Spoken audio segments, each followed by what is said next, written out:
I'm a little disappointed that you didn't fill your freezer with a turkey. You should be. And if I had more time today, I was going to go to the local Hannaford's and get you a butterball for doing this podcast. You're an awfully nice boy, yeah. Can you throw it up in the air? He likes to shoot them on the wing. Oh, I have done this. okay. Yeah. Okay, all right.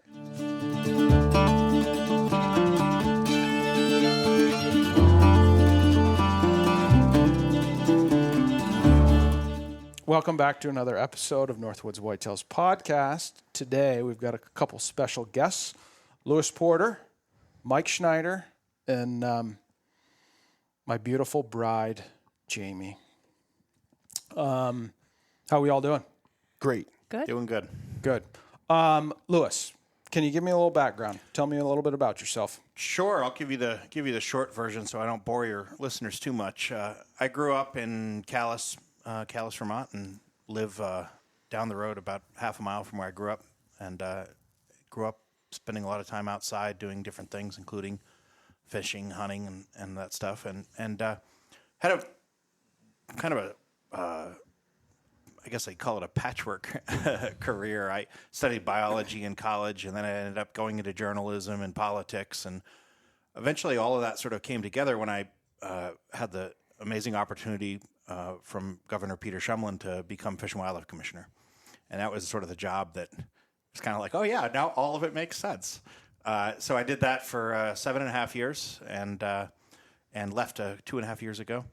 And it was the most incredible experience I could imagine. It was amazing. It was just remarkable people, fascinating issues and things to work on. I had the chance to be reappointed by another governor of a different party, which is, if your listeners know anything about state government, fairly unusual. Mike and I share that.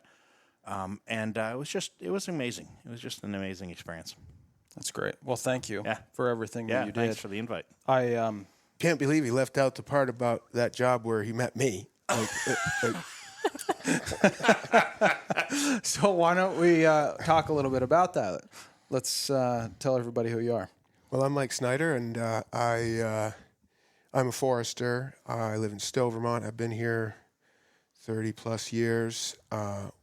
Incidentally, one of my first friends, I like to say, was a man named Sonny Davis, Joey's grandfather. He was very kind to me right off the bat, once he knew I was interested in deer hunting. In fact, he came driving by once when I was pulling a small buck out of the woods right there in the hollow, and just when he came by, and man, I couldn't have planned it any better. He was into it. Yeah. So, anyway, as I say, I'm a forester. I have professionally, my background is in forest science for about 15 years, and about 15 years in forest management as a consultant, as a county forester for the state, giving assistance to private landowners.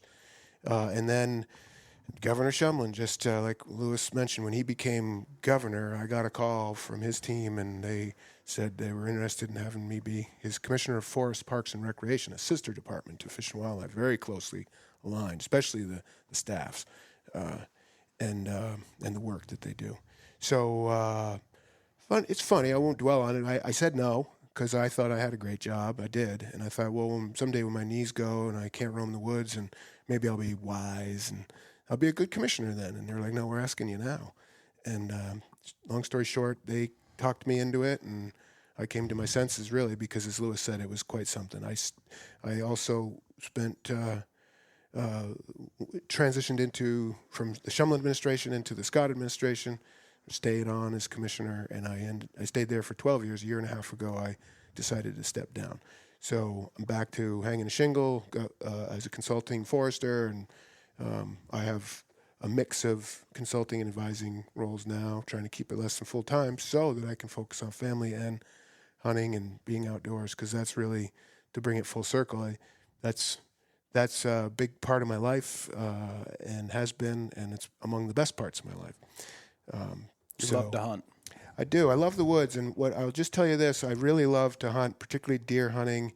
I do like turkey hunting in the spring. I'm a forester, and I'm really into the woods. I'm super into it, and have spent a lot of my life out there in a lot of different ways. And I didn't grow up hunting or having real outdoor parents and stuff. So I came to this late, and one of the things I really loved about it was whereas as a forester you got to explain things, you got to answer questions, you got to do stuff. I really liked when I started chasing around deer, the focus. When you have a rifle in your hand and you're in the woods, it's a whole different thing. Even as a forester, it just brings a focus and a purpose that was different than any other experience I'd ever had in the woods. And I'm a guy who spent a lot of time in the woods. That was super cool to me. And every year it gets better and better. I'm not saying I get better and better, but it gets better and better. I do think I've gotten a little better as a hunter, and I think there's some evidence. Yeah, definitely. But the point is, it's about the woods for me, and hunting is a super way to experience the woods. And even though I still sometimes catch myself on a track and being like, wait a minute, you're tallying board feet right now or assessing the regeneration. You need to be looking for the ass end of a deer or something. Well, usually regeneration and ass end of a deer do kind of go hand in hand. Joey, you want to look into doing this professionally. I don't know. Anyway, that's around and about, but it's the woods. I'm a forester. I live here locally. And really, it's a huge part of my life that I look back on now. In my mid-20s, I got into hunting, and it's been super. Yeah. And you wrote a book. You're famous. I have published a book called Woods Wise, An Exploration of Forests and Forestry. Yeah. I wrote for Northern Woodlands magazine for many years as a columnist, and then compiled a bunch of those and re-edited and put that book out, and it was very well received. Yeah. No, it was a good book. Thank you. You got on to Meat Eater podcast. You got on there and talked about it. I did. Had the distinct pleasure joining those folks out there in Bozeman, largely to talk about the book, which we did, and then you go from there. Great experience, great folks, and they ended up selling out my book. Yeah. Within 2 weeks, the publisher called and said, "Were you? I guess you did a podcast or something."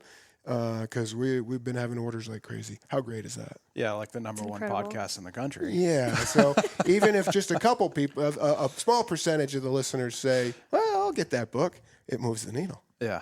All right. So I'm going to ask you a question. Ranella asked you the same question. When I didn't answer it, why are conifer trees shaped like a cone? They're called it because they reproduce by cones, like pine cones and spruce cones. But the conical shape has to do with what's called apical dominance, which they loved. They all had their minds in the gutter or something. I don't know. But what it means is the top of the tree, the growing tip, the bud at the very top of the tree exerts using hormones, these chemical communication within a tree. It sends hormonal messages to the other branches below it, the subdominant branches, that you're subdominant. I'm the boss. I'm the leader. It's actually what it's called. And so it wants to make sure that it's going up because that's where the sun's at. And it's a race to the sun, beat out your competitors. As a tree, all your branches are sort of trying to work for the same team, but they have this sort of control of the growth so that you don't have one growing out here. This is a podcast, so you can't see my arm about to cuff Lewis upside the head over here. Mm-hmm. They want to go up and have this organized approach to going up and building themselves. So does that make sense? Yeah. So they're conical because the cone shape is what results from the top growing a little bit faster than all the side shoots, and they stay in balance that way. It also then has it's thought to have some competitive advantages that over millennia allow it to kind of keep it in the population, which is where they grow. Snow, heavy snow loads in particular, that's a great way to shed snow. Shed moisture. Yeah, and because the snow can build up and then can break the branches, and then that's no good. Yeah. So that's the relatively short answer. It's apical dominance, which is really fun to say. So with the two of you being relatively close in the same office, right? You're managing for wildlife, and you're managing the forest the wildlife lives in. The two of you get along, or that's a great question. I think our biggest disagreement was Mike always thought it was kind of silly to have different biologists for different species of animals. And I always thought it was kind of silly to have 14 different types of foresters. I mean, what's a utilization forester versus a county forester? Like, they're trees. You really just need one. So I think that was our biggest disagreement. We often joke that the two departments with one mission. Yeah. And the two departments were really dependent on each other. People care tremendously about wildlife. A lot of their interest in managing forests is about wildlife. So Mike's mission at Forest Parks and Rec was dependent in some ways on my mission of Fish and Wildlife, and certainly vice versa. Wildlife is all about habitat. Really, we do a lot of talking and thinking about seasons and bag limits and all that stuff. But if the habitat's there, the species that need it will be there. And so, obviously, FPR's mission was critical, remains critical to Fish and Wildlife. So I think we got along really well.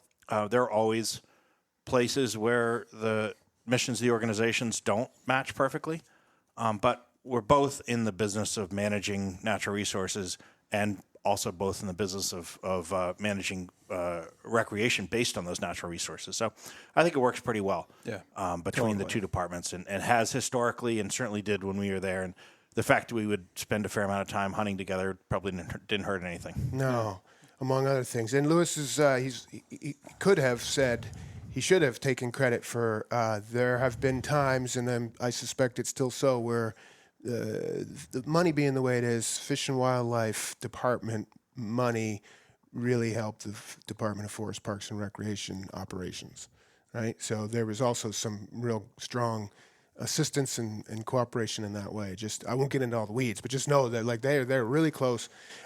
Quick story, just prior to Lewis becoming commissioner, the first commissioner of Fish and Wildlife I worked with was Pat Berry. Patrick Berry is now executive director, president of Backcountry Hunters and Anglers. He, on this question, I remember early on, a couple of strong personalities, Patrick and I kind of going at it a little bit over, whose turf, and we're just both new, figuring out what are our roles here. And I'll never forget the night Patrick called me, and he was like, it was like, it's my forest, it's your habitat, and it's his, we're like, wait, we both kind of came to this, like, they're the same thing. Yeah. And things got a whole lot better once we realized. And the big mistake you could make is on the forestry side is to think forestry is about timber. It was. And it's 100 years ago, its roots that's where it was born, and that's what it was about. But that's not modern forestry. It's not how it's practiced, particularly not in a public agency with public lands and having a role in private land stewardship. It's way more than just timber. It's about habitat, and mostly for the landowners. That's more what they're interested in, if anything. How do you manage today's timber, though, with everything going against it, like houses, residential, logging, right? Like lack of logging. There's groups out there holding you back from logging, right, within certain areas. Yeah, well, they're trying. There have been so there's decidedly there's legal action challenging the lawfulness of public lands management, including in particular timber harvesting on public lands. So that's like there's a lawsuit. So yes, I just say, and we can come back and talk plenty about that. But there's also another kind, which is maybe more insidious, and it suggests where that's all coming from. It's just a general shift in the people's attitudes and beliefs and values and the demographic changes. People are no longer, simply put, fewer and fewer people are of the land and from the land, and they consider themselves to be somewhat green, aware of climate change and biodiversity loss, and they want to do something about it. And they've learned just enough to know that trees and forests are really good in protecting against climate change in a lot of ways, right? Complicated scientific ways and pretty simple, obvious ways. So their thought is, well, why would you ever cut a tree down? And definitely, why would you burn one if that's your concern? So they come from a legitimate place, but it's really kind of gone way over, where instead of realizing that the reason we have a healthy, resilient landscape that's 70-something% forested still throughout the region largely is because of the pattern of private owners working with foresters and loggers, keeping the land in the family, keeping it forested.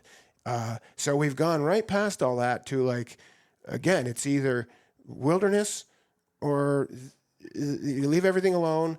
And because, in particular, people lean that way because the only kind of, when they hear forestry, they think clear cutting, which is a type of silvicultural technique, but it's not even the most common one used in producing all the wood products we use in our daily lives. So there's a lot there. Yes, there are organized groups activating against timber harvesting throughout New England and definitely here in Vermont.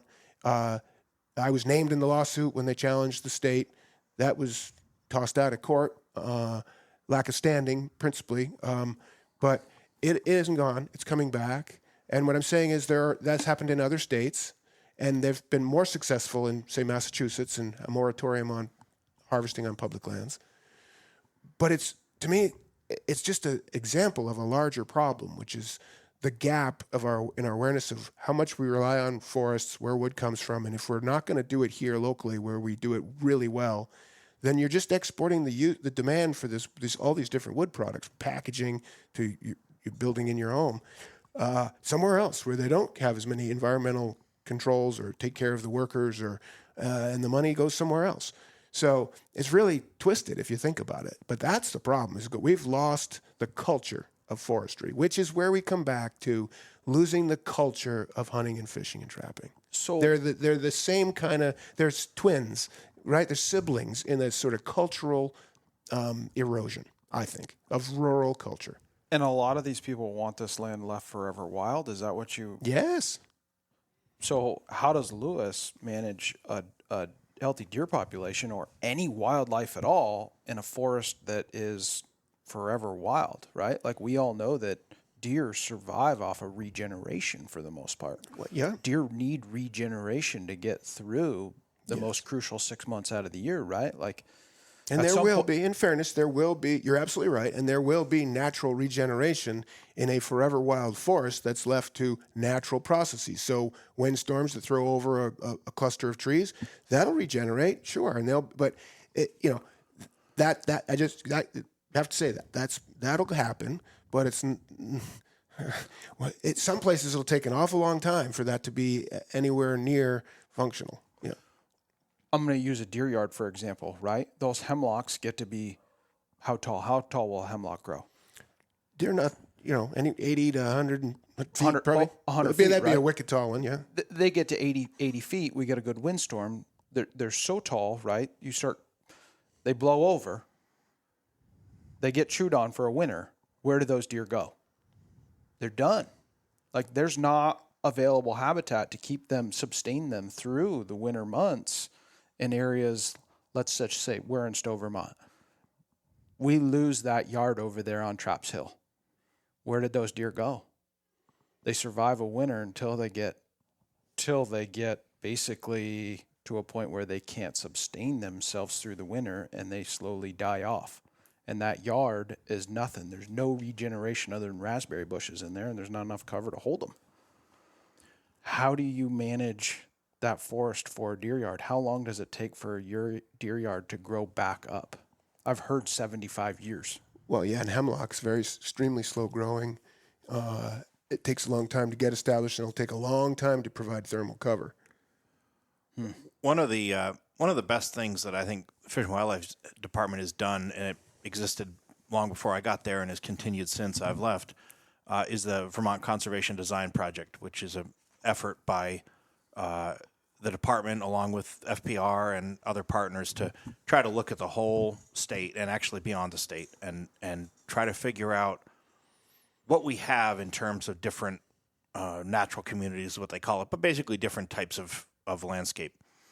And I think one of the things I like best about that project is it says yes to everything, right? It says yes, wilderness areas. It says yes, old growth. It also says yes, early successional young forest. It says yes, deer yards. Yes, wetlands. Yes to all the different types of wild lands you can have, and tries to get a sense of how much we have, how much we've lost, and how much we want to have. And it does so in this regional approach, right? It's not one size of it fits all across, because the Northeast Highlands are different than the Valley of Vermont and the Southwest corner, So this is awesome. Exactly right. And I think that to me is that's the way I like to look at it, and both from a habitat ecology standpoint, but also from a hunting standpoint. I love to go drive from my house in Calais, where there's probably 10 to 15 deer per square mile. I love to drive to the Northeast Kingdom and hunt where there's 1 deer per square mile. Why do I like to do that? I just love being in that woods and having that experience of hunting that way. Absolutely. And, so I view it as both a wildlife recreation perspective and from an ecology perspective. Like, you want it all. You want it all in the mix. The interesting thing to me about Vermont conservation design is I think we will, over time, it's going to take a long time, but I think we'll achieve the goals set out there for old forest over time. Enough forest will be set aside through different various ways to achieve it. What I'm worried about is I don't think we'll achieve the early successional forest goals in that plan. Mm-hmm. And you gotta try to achieve all of it to keep what you want, both in terms of natural wild spaces for their own sake, but also for your opportunity to recreate in them. A grouse hunter might want certain habitat, a bear hunter might want different kind of habitat. You can have it all if you are thoughtful about what you do and where you do. But it takes logging in addition to areas that are set aside for no touch. Yeah, and that's the part that worries me as a wildlife person, a former wildlife commissioner. That's what worries me about the decline of the interest and the willingness to have forestry, and also the forest economy. You got to have mills, and you got to have loggers, and you got to have foresters, and you got to have truckers, and you got to have places to ship the end products from that, and it's all got to work just as well together as the ecology has to work together in order for it to be a functional place where you can do forestry. And Mike knows I love to talk about things I don't know about. So now I'm really going into an area I don't know anything about. But you're doing great. But it's not just people's attitude. It's not just people's attitude. It's the business ecology of having a timber industry. Exactly, which includes the workforce, which is rapidly disappearing. People who work in the woods want to work in the woods. Now think about that. It's dangerous. Among the most dangerous occupations, logging on the planet. The margins are just ridiculously thin. Capital for equipment is astronomical, and it's poorly understood. It's misunderstood, and people tend to be hostile towards it. Who's signing up for all of that?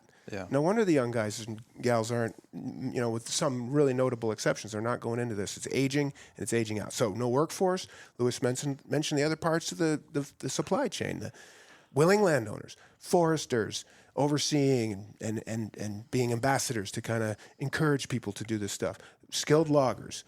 We have a handful remaining, and they're amazing.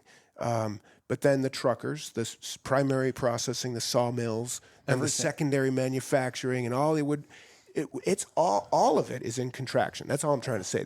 Lewis is right. You need that. So having these Vermont conservation design and other kind of intelligence exists, and it's awesome. And we're a hotbed of it here in the Northeast. It's incredibly progressive, and it's right. And none of it matters. Like, this expertise doesn't matter if we don't have the people to do the work, the marketplace for their wares to be circulating, and the culture of support that, if not reveres it, at least respects it. It's all going away rapidly. I cite you, stats. 60% of the mills in the last 20 years gone. Yeah, they're gone. Loggers gone. Going. Cost of equipment. I mean, the cost of a fellow buncher, a brand new fellow buncher. How does someone afford that? That's like a brand new house. It's easy. We were just in a meeting yesterday hearing about pieces of equipment that are that start at $800,000. Yeah, harvesters and. You got to cut some serious timber to pay for that. And this sets up a dynamic that's really interesting, is because then you start chasing that around, and that's not necessarily great stewardship. To be based on, we got to pay for this production, stuff. Right? But yes, it's really complicated. It is not simple. It's not cute. It's and the people that are making it still, bless them, are smart as can be, and they work wicked hard. Yeah. Oh, sorry, go ahead. I was just going to say, I've got a buddy that works about 18 hours a day. He's a logger, works about 18 hours a day. He's on the job at 2 a.m. in the morning to load trucks so that those trucks can be at the mill by 6 a.m. Yeah. I've never never seen anybody with more of a work ethic than him. I don't doubt it. And they're getting pinched in every way now, because there's also this business of, more and more understanding that you can't be, running a forwarder or skidder or harvester in the woods when it's soupy wet. It's not okay. So they don't do that. Well, that's more and more the conditions. In the winters, when we logged big time, they're not the same. They don't exist. I wish I could cite you the numbers, but folks keeping track, the shrinking of the days that they can actually work in the woods based on all the changed climate and everything. We all see it. This is having a direct effect. They can't work. And then you've got that house payment sitting on the landing, racking up interest. Yeah, exactly. Sitting there. Yeah. One of the most interesting days for me was when Mike and his department were working on a workers' compensation insurance bill. And I was like, well, I'm Fish and Wildlife Commissioner. What do I care about workers' comp insurance? Well, no workers' comp insurance, no loggers, no timber production, no early successional habitat. Bingo. So, it doesn't take a lot of steps to get to anywhere. Everything's connected. Yeah, for sure. Great point. Select cut, clear cut. Yeah. Well, what's your preferred method? Well, I'm just going to take the gloves off now, Joey. Select cut is really, other than just very broadly, generically suggesting that some decisions were made as opposed to a clear cut, it's a mostly useless term. And it leans towards problematic because it just oversimplifies and it's not what we need. So logging is a tool and a technique for implementing at its best. So it's a tool and a technique to remove trees. That could be to clear your house lot. That's logging, okay? But if it's to manage the forest for any number of things, tipping it towards your favorite game species or tipping it towards your favorite, non-game species or whatever, or ecological function, whatever it is, there's some approaches that logging towards some other thing for the forest. That's a tool for forestry, for forest management. Let's just start there with it. This logging is a tool. And, I'm not talking about logging for land clearing for houses. I'm not commenting on it one way or the other. That has to happen. But it's not forestry, and it's certainly not what we call silviculture, which is the idea of knowing which trees to cut and keep for what purposes. And there's a wide range of them. So now we step into the forestry side and doing silviculture, which is managing the trees or the lack of trees for the future forest, and you can have a lot of different reasons, and you get to choose that mostly, which is awesome. That sets up this whole range of what you might call select cutting types, or better, selection is a term we actually use in silviculture that really has specific meaning in terms of the distribution of the range of tree sizes by diameter out there for each species and their density. So it gets very geeky, but that's a very specific type of silviculture that's generally you could call it light touch. Okay, But then there's patch cutting, which is basically mini clear cuts and varieties of each of those. They're all select cutting. They're all we're not doing it. So again, a select cut isn't very helpful except that it differentiates from just like clear cut everything, right? But after clear cut, which is you draw a line, you cut all the trees. Then there's clear cuts with reserves, which is maybe you leave. We did this up in Sterling Valley up here. There's a great example of it in the town forest of patch cuts, an acre, 2 acres, 2.5 maybe. But we kept big spruce trees that had seed, cherries, yellow birch, as tree makers and as habitat for songbirds and a variety of other wildlife.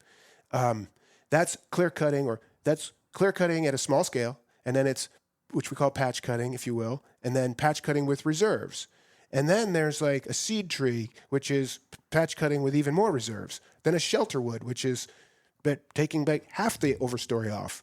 These are very distinct techniques, and they're based on what's out there and what you're trying to do. Which by out there, I mean what species, what sizes, what spatial arrangements, right? We make those choices. They're all selections that we make. I'm just trying to paint the broad picture from clear cut to a little less than a clear cut to patch cutting, then the different kind of retention that you keep. And then we get into this whole other end, which we call uneven age silviculture, which is where selection systems come in, where it's like you're just tweaking the hole in the canopy here and there. You're releasing some nice trees from competition by cutting all the trees around them, but nothing else. Then there's weedings, which you're removing trees of certain species because you want it to grow up to be more for what you want, or cleanings, which are more about removing the trees that have health issues or structural, like they're not going to make good timber. Right? I'm just trying to paint a picture. There's a wicked toolbox of forestry techniques. He's a tree nerd, isn't he? Or you can just cut them all. Yeah. Yeah. Lewis is big on the cut them all, let God sort it out technique. Yes. Which, it has its, and so select. You want to say select cut. You want to say select cut. Cut them all. Yeah, you know what? So I heard this guy say this once. Steve Long, one of the founders of Northern Woodlands magazine. I heard him give a talk once. Was he learning forestry on his own land? And he said, forestry, it's not rocket science. I've learned it's much harder. And he's right. If you're really doing forestry, as opposed to just whacking around in the woods, it's super complicated, and it's just gotten more complicated with climate change, with everything we know about wildlife and biodiversity, water quality protections, and now this cultural, chasm where people think it's evil. That's complicated. So I get a little wound up because we need to talk about it factually, and your listeners are a great audience. They love the woods. They're out there. We need to change the way we talk about it. Me personally, I like the clear cut, right? Of course you do. I like it in certain areas. There's just so much habitat for every species of game in the areas that I pursue it, which is the north, right? It comes right down the chain, from birds to rabbits to. But you are seeing in those places, in those clear cuts, some modernization on that land base of retention of along the streams. Right, there's more green stripple in there. Right, that's not the. When I was a kid, that wasn't the case. And they leaving seed trees here and there, and other cavity trees. You're seeing that in those clear cuts. They have changed. They're still clear cuts, but they're tweaking them. And remember, that's all dependent on something else being around it. Right. Whether that's deer yards or whether it's beech trees for bears or whether it's whatever. It's all, a lot of game species need and go to and appreciate early successional or clear-cut areas. But remember, they're almost all dependent on something else being available somewhere too. Right. Cover Or food feed, or water, migration routes or whatever, breeding areas, whatever. They're almost all of them are dependent on something else being available around that. Yeah. It's just we don't think about that because the majority in Vermont is, for like Mike says, middle-aged forest. So we don't really think about the patch cuts or clear cuts being, the exception in the place that draws all those species, but they draw it from somewhere else, some other habitats that they need. Yeah. So our state lands, I had heard something about we are very, very behind in terms of cutting, like 20 years or so behind where we should be in terms of what should have already been cut. Is that true?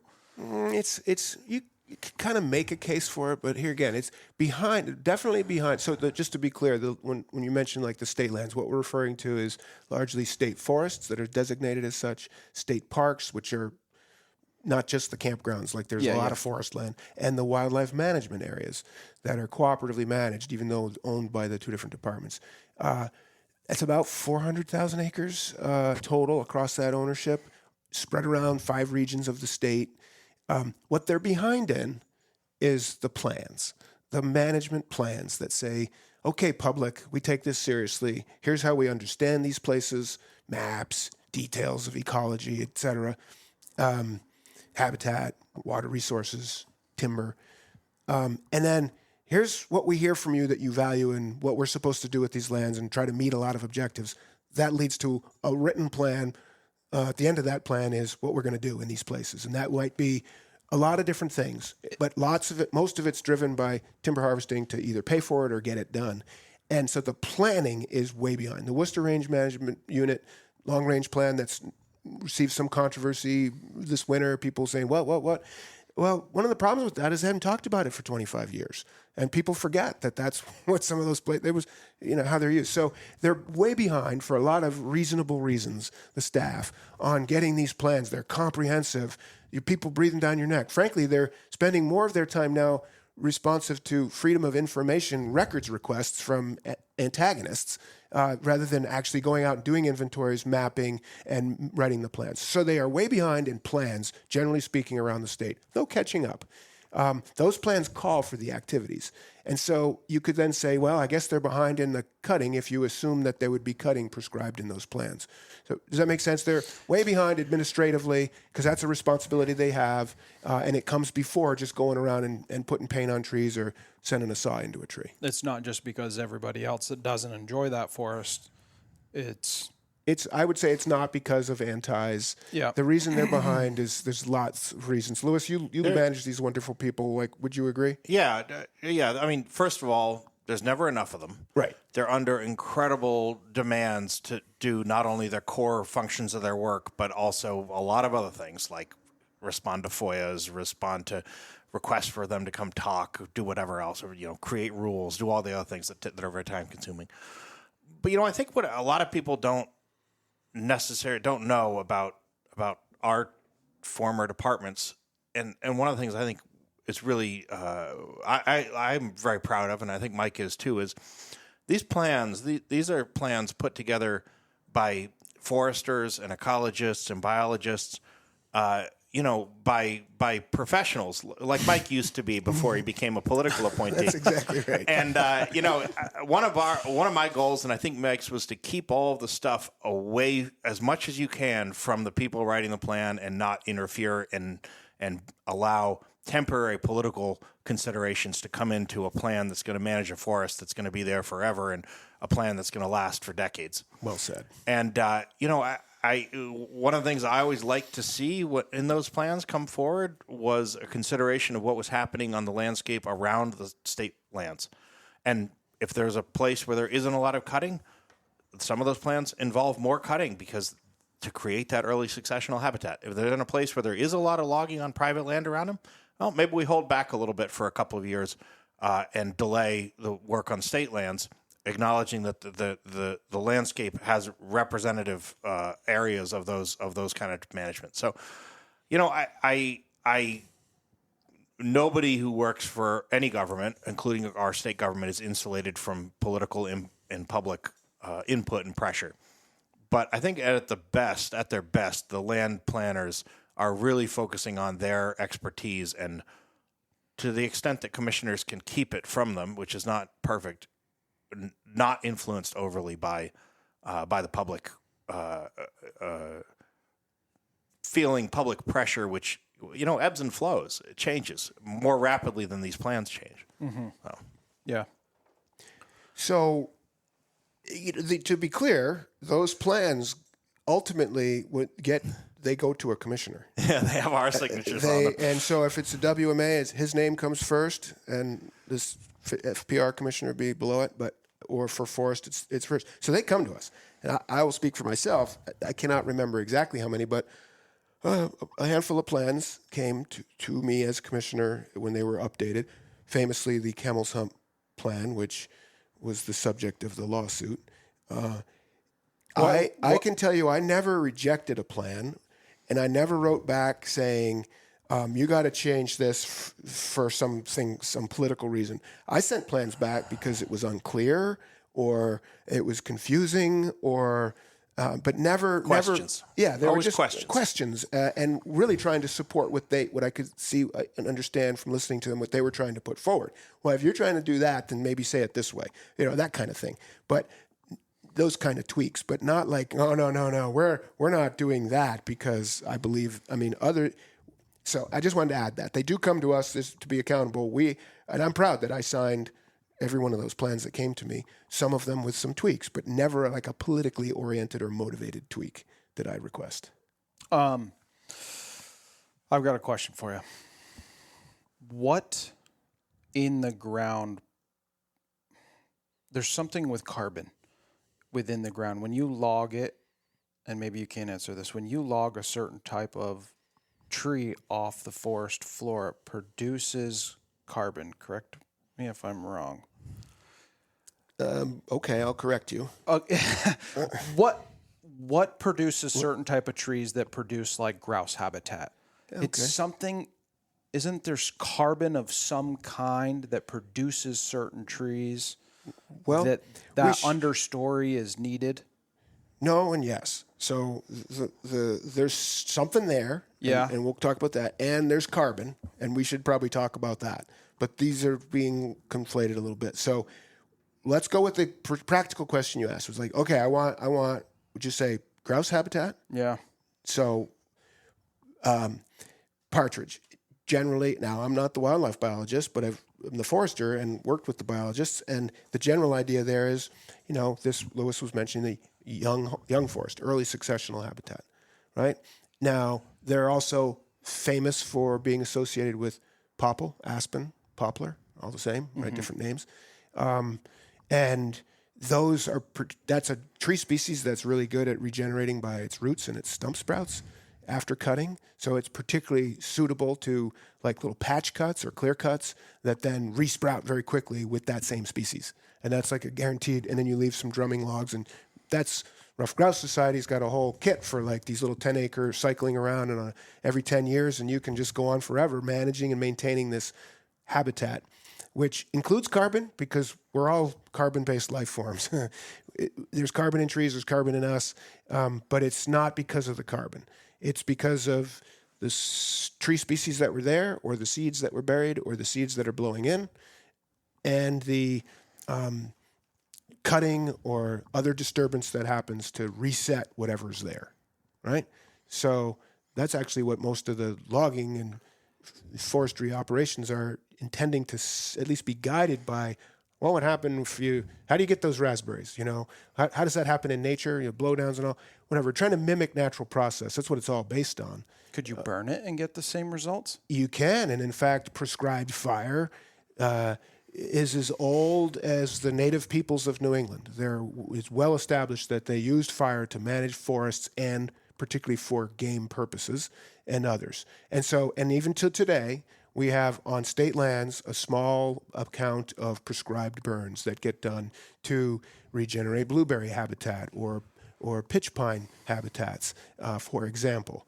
And that's done even more at bigger scale out west and in the southeast. And then there's a whole fuels management component there's controlled burns or prescribed fire for ecological or forestry purposes. There's also fire prevention use of it to burn down fuels before they build up too much, right? So there's a lot of prescribed fire. It goes all the way back in our history here on this landscape, and it's a smaller and smaller piece of the toolkit right now out there. A really technical, important technical point here is that they're rough grouse when you shoot them on the wing, and they're partridge when you shoot them on the ground. So I'm more familiar with partridge. So touching on the carbon thing, these carbon offset companies. Yeah. I don't know much about it. Well, you're in a big group because most people don't. And yet here it comes, and it's everywhere, and it's having real implications. Tell us a little bit about what these companies are, like what... All right. Can I just start with a little carbon 101? Nobody's you don't have to go to sleep. It won't be a quiz, but I think it's helpful to just start with, we're talking about this carbon market stuff, offset projects and all that, carbon credits. It's all about coming from climate change based on carbon dioxide, one form of carbon in the atmosphere at levels that are unnaturally high and increasing at unnaturally high rates. That's what it's about, is carbon dioxide, which is one form of carbon, which is the third or fourth most abundant element in our universe. And there's been the same amount of carbon in our universe since the beginning of the universe. They're not making more of it. They're not making less of it. It's not going away. It just moves in different pools and cycles around. So it's largely in the atmosphere. It's in the soil. It's in trees and other wood. All life forms have. So it's a deer, a pine tree, or you have carbon in you, right? And when I shoot the deer, hopefully, and I eat the deer, then that carbon becomes part of me. And except that which I off gas, right? Breathing out. So carbon is carbon. It's just, it's important. It's necessary for all life. All life forms are in part carbon, and there's no more or less of it. It's about where is it. And we have the issue with our atmosphere is that principally through the industrial age, we ramped up our use of dead dinosaurs, pulling them out of deep in the ground as fossil fuels and burning them and they're heavy. They're hydrocarbons. They're heavy to carbon, and converting that carbon into a gas into the atmosphere by burning it, and doing that over decades, we've just artificially increased the rate of CO2 accumulation in the atmosphere to the point where there's this feedback on climate systems. That's all background. And because of the point is too much carbon dioxide in the atmosphere, this is where you get to carbon offsets is you get carbon dioxide in the atmosphere, lots of things, all kinds of industrial processing and transportation. And so manufacturers who have limits or trying to limit their pollution, their carbon dioxide pollution into the atmosphere, they can get credit for buying what's known as an offset. Is given that forests take CO2 out of the atmosphere, and you can sort of measure it. The whole concept here is that certain businesses are getting credit for buying and supporting this forest land growth, and they can use that credit to offset their emissions. Huge companies, right? Huge. Major money Yes. companies are buying these grounds. Well, they're buying, so that's a whole other piece of it, yes. But it's just, in concept, it's usually the marketplace it's just like a stock, and there's a marketplace for these credits for carbon emissions, basically a ton of carbon. Which think about that it's like, I don't know, your garden variety vehicle driving 2,500 miles. That's probably going to put off about a ton of carbon, and so a company that's just the unit of trade is a ton of carbon, and you can basically, I'm a little cynical, to be honest with you, and jumping ahead. But it's basically the concern for me is that we're allowing them to just continue polluting and putting carbon into the atmosphere because they're paying forest land in the Northeast to do that job, and that raises questions about wasn't it going to happen anyway? So that's this idea of additionality. You need to have, for this to be legitimate, there needs to be an additional benefit to the atmosphere. What does the atmosphere see? Not the company's bottom line or the person's woodlot. Okay? So, and then there's also this idea of leakage, which these are just terms that you'll hear that are challenges in this marketplace, because you got paid for taking credit for the work we're doing on the landscape in Vermont, out in California somewhere, but we're going to do it anyway. So how is that additional? And if I do stop, because of the protocols, the rules for this being in this marketplace and getting paid for my carbon that my forest is accumulating, I have to I'm going to delay harvesting. We call it extended rotation. I'm going to probably leave more trees. I'm going to cut less. So it tweaks forest management. It allows it. The people will be quick to tell, oh, no, it's allowed. But it is a change which tends to keep more carbon in the woods than out of the woods. But if I stop harvesting on my land and we all keep using wood the same amount, that's just going to be harvested somewhere else. So the atmosphere is not seeing a net change. Anyway, right? This is making some sense. This is the idea of getting paid for what your forest does in scrubbing carbon. So you have big companies now buying land and say industrial lands, and the big case would be the Connecticut Headwaters Forest in Pittsburgh's stewardship in Clarksville, New Hampshire. Yeah, how big? 146,000 acres in Pittsburgh. And Pittsburgh, Clarksville, and excuse me, it's Stewartstown. But whereas that had always been operated for pulp and timber, managed by foresters for largely paper company ownerships, 20-something years ago, it was sold and under a conservation easement to keep it from being developed. That's held by the state of New Hampshire. And it went into another timberland investment group that continued to manage the forest. The newest owner has said, we're going to cut that harvesting by half. We're going to reduce the harvesting by half, and we're going to make money by selling these carbon offsets into this kind of marketplace that I was telling you about. But to me, it seems like this imaginary thing, right? To me, it's like a Bitcoin thing. It's very hard. You're not alone, Joey. If it works well, and this is describing, in my mind, this is describing the ideal situation, which may not be what's actually happening. But if it works well, to me, it's kind of like a conservation easement. If you own a piece of property, you can sell a lot of things from that piece of property. You can sell an easement for somebody to drive across it when they want, or you can sell the development rights, or you can sell the underlying property, or you can sell mineral rights. To me, if it works well, it would be like another one of those values that you could sell from the property. the value of it as its ability to uptake carbon. And it could be legitimate, could be helpful in offsetting carbon. No doubt. If done right and if it worked well, and if there was an accounting system for it that was honest and transparent and actually did something, as Mike said, that wasn't going to happen otherwise. One of the problems with it is it's quite new. Yes. Compared with those other things. Those other things have all been around for hundreds of years. People have figured out how to do them, make them legally binding, make them work, create markets for them. This is pretty new, and so it has not had that benefit of those years of making it, trustworthy, for want of a better word. And it's a little, a ton of carbon. You make this great point, Lewis. Like, we've figured out some of these other things. So when I mention a cord of wood, everybody knows kind of what I'm talking about. You mention a ton of carbon, and we're not really carbon. What is that? Let alone a ton of it. So it's new, yes, and it is, Joey, kind of mysterious, complicated, and seems goofy. How new is it? Within the last 10 years, new, right? Well, yeah, and probably in practice, it's probably fair. I think there have been people on this, it's probably at least twice that, in thinking about it in concept. And this isn't the part of a larger idea of I'm for private landowners getting paid for the services their land provides, right? Like clean water, clean air. We just have to figure out these mechanisms, systems, and this is a free market attempt to figure it out to some extent. And so I want to be clear. I think Lewis makes a great point. It can be like all those other things, but it is new, as he says, and it is wicked complicated and hard to talk about. It's hard to make sense of it, and it's not intuitive. And it does smell an awful lot like a shell game, and who's getting what? And there's so many holes in it, and you can Google it. I mean, there's a lot of controversy about this. That said, there are people making real money by doing nothing more than owning their forest land and measuring its growth and getting a credit for the amount of carbon that's taken out or kept out of the atmosphere by that growth.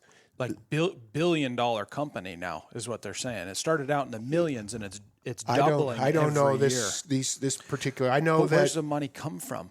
These companies that pay to buy a credit that they can use to offset their own emissions. So there's people getting rich out there off of this.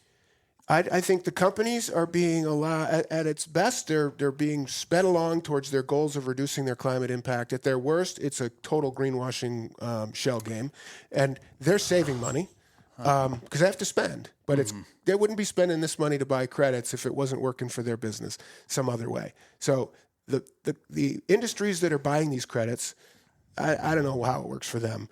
The project developers, these are the consultants in the middle that connect the company to a landowner according to a set of protocols. So there's a handful of organizations that establish the rules of the road. For, like Lewis was saying, how does these transactions work, and where's the rigor?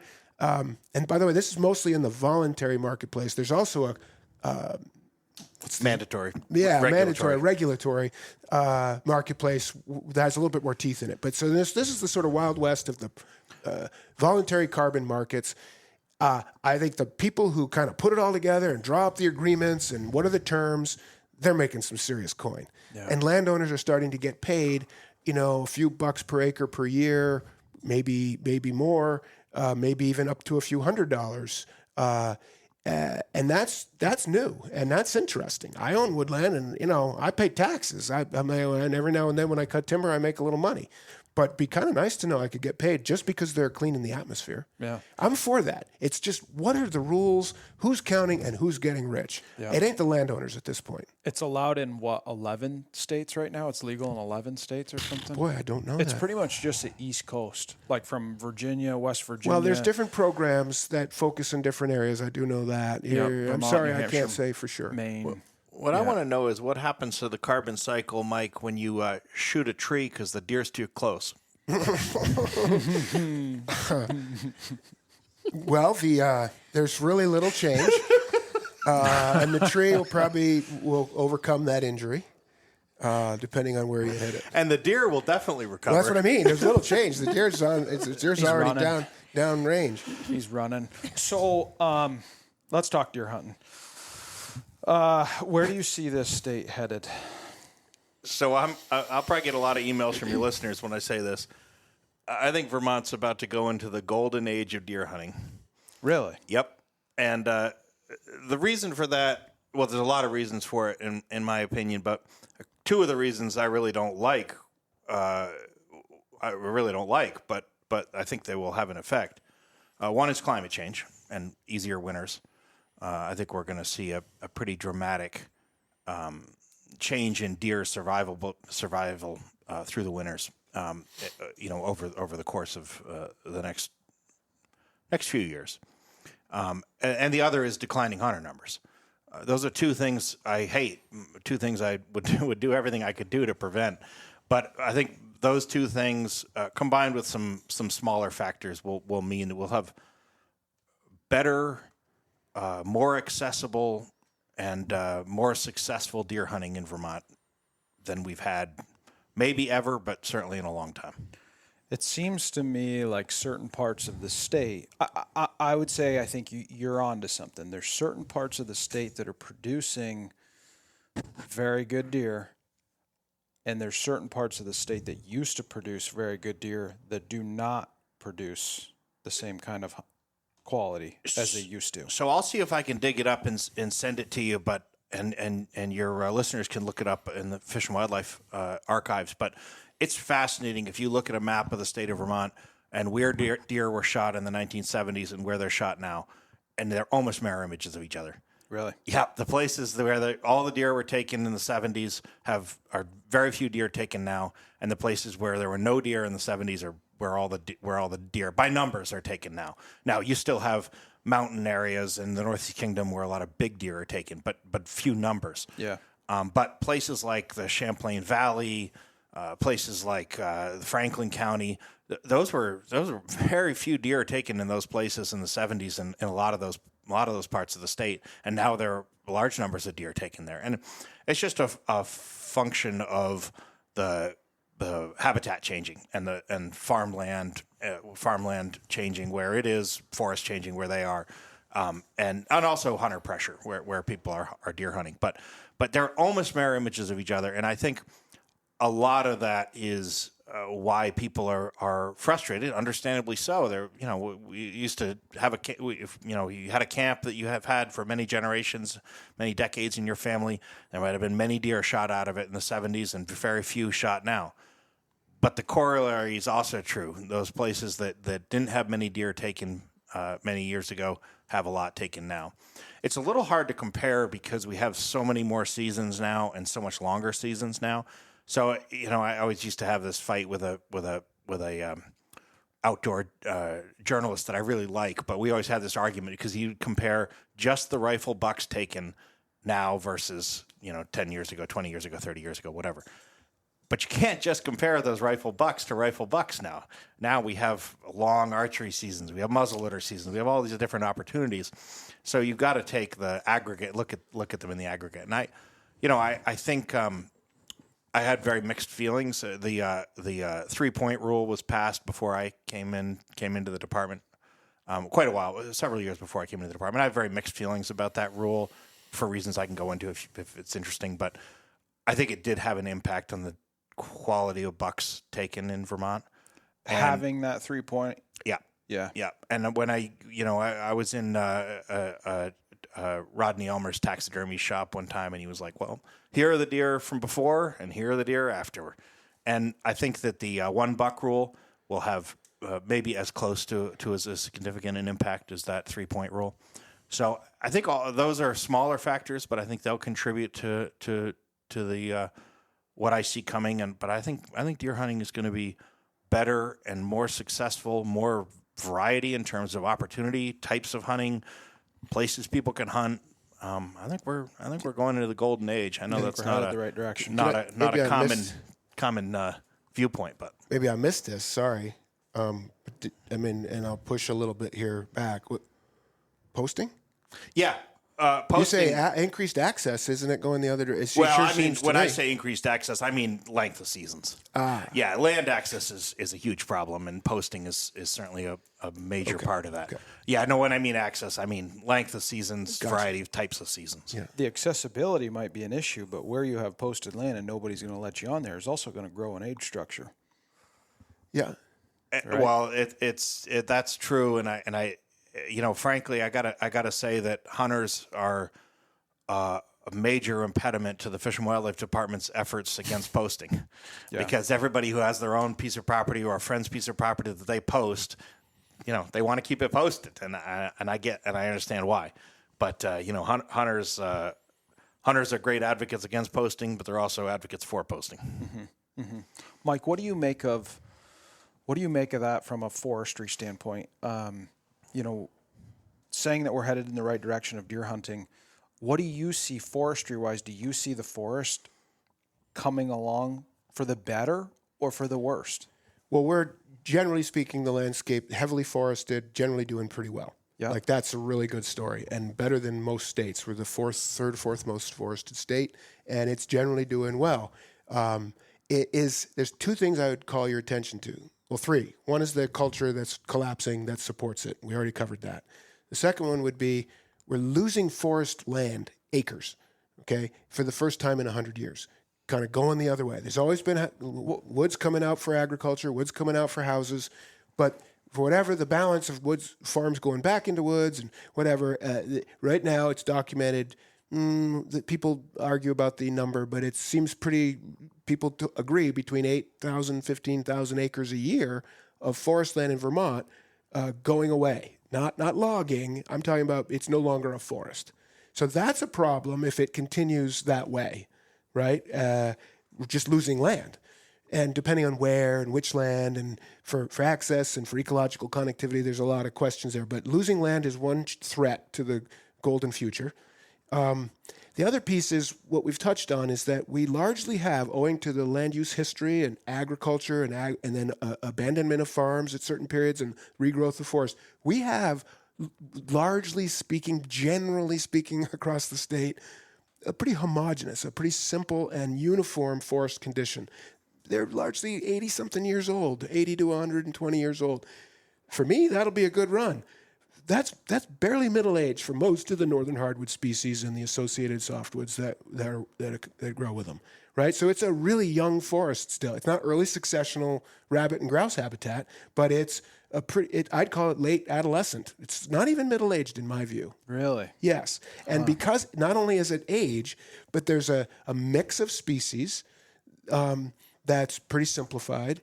And the structure, which is the three-dimensionality of the forest. Think about the sizes, the spacing, and the arrangements of the trees. It's like a closed canopy, a couple of age classes up there in the canopy, and dominant and subdominant trees. Maybe a lower, some, but not much in the understory. So it's closed canopy, pretty limited understory. That's not great for songbirds or white-tailed deer for habitat, right? And so it's kind of stuck. They can hang in this, what we geeky foresters call stem exclusion stage, where the canopy's closed and it's excluding new stems from growing up without disturbance. It'll just kind of lock in there for decades. And so if that continues, I don't think it's great for deer in particular. But this is where we come back to the forestry piece, is that it's in a particularly, you could call it vulnerable, or you could call it available, or you could call it suitable.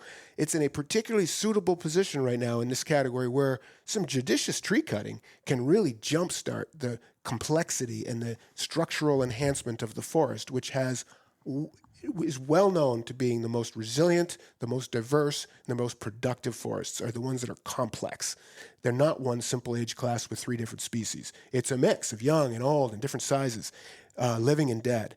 And so restoration forestry to kind of jumpstart, it's now being called ecological forestry. It's called climate smart forestry. All it is just sort of reasonable, and to me it's forestry. It's what it's supposed to be, which is understanding what you have, understanding how the ecology of a place, how these organisms all work, but like desimplifying it. And I like to say recomplexifying a forest stand by making a hole in the canopy. You get new sunlight, you get ferns, you get raspberries, but you part those raspberries eventually. You know what's coming through there? Beech, sugar maple, yellow birch on its way.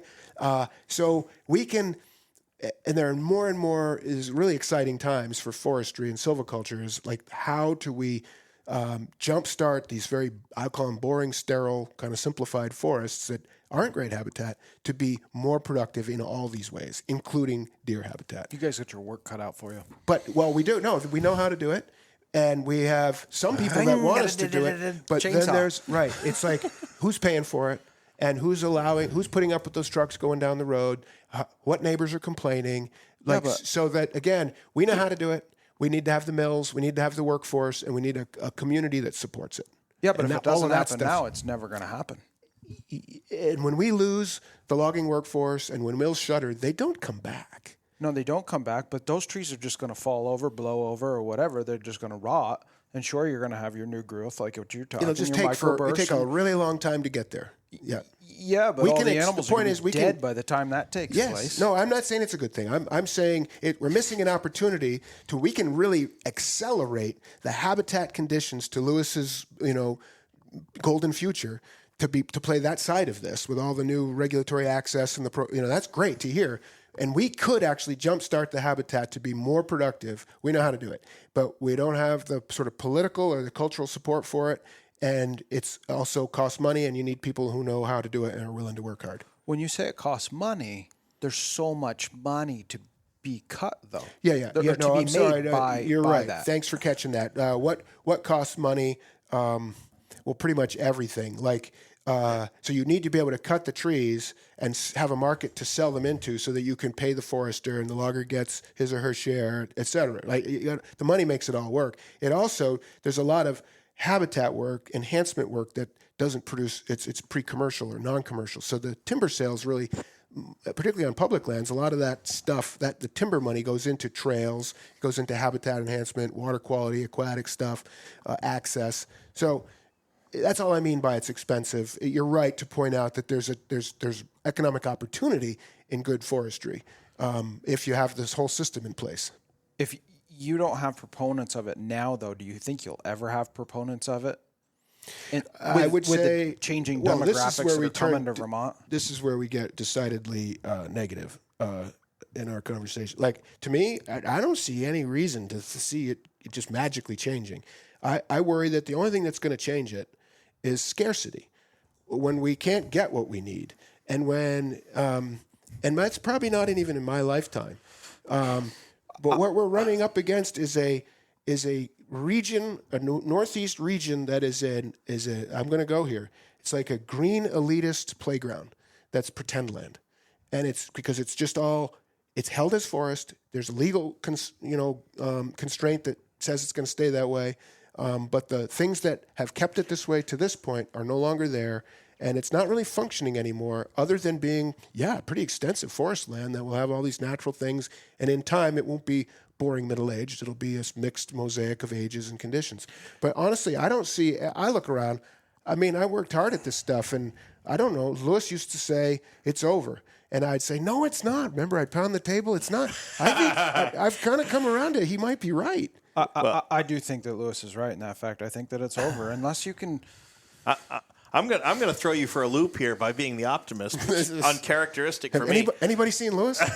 I have tremendous optimism for this. Looking at the hunting and fishing world, 2021 or 2022, maybe 2020. One of those years was among the highest years of hunting licenses sold in Vermont in decades, or over a decade.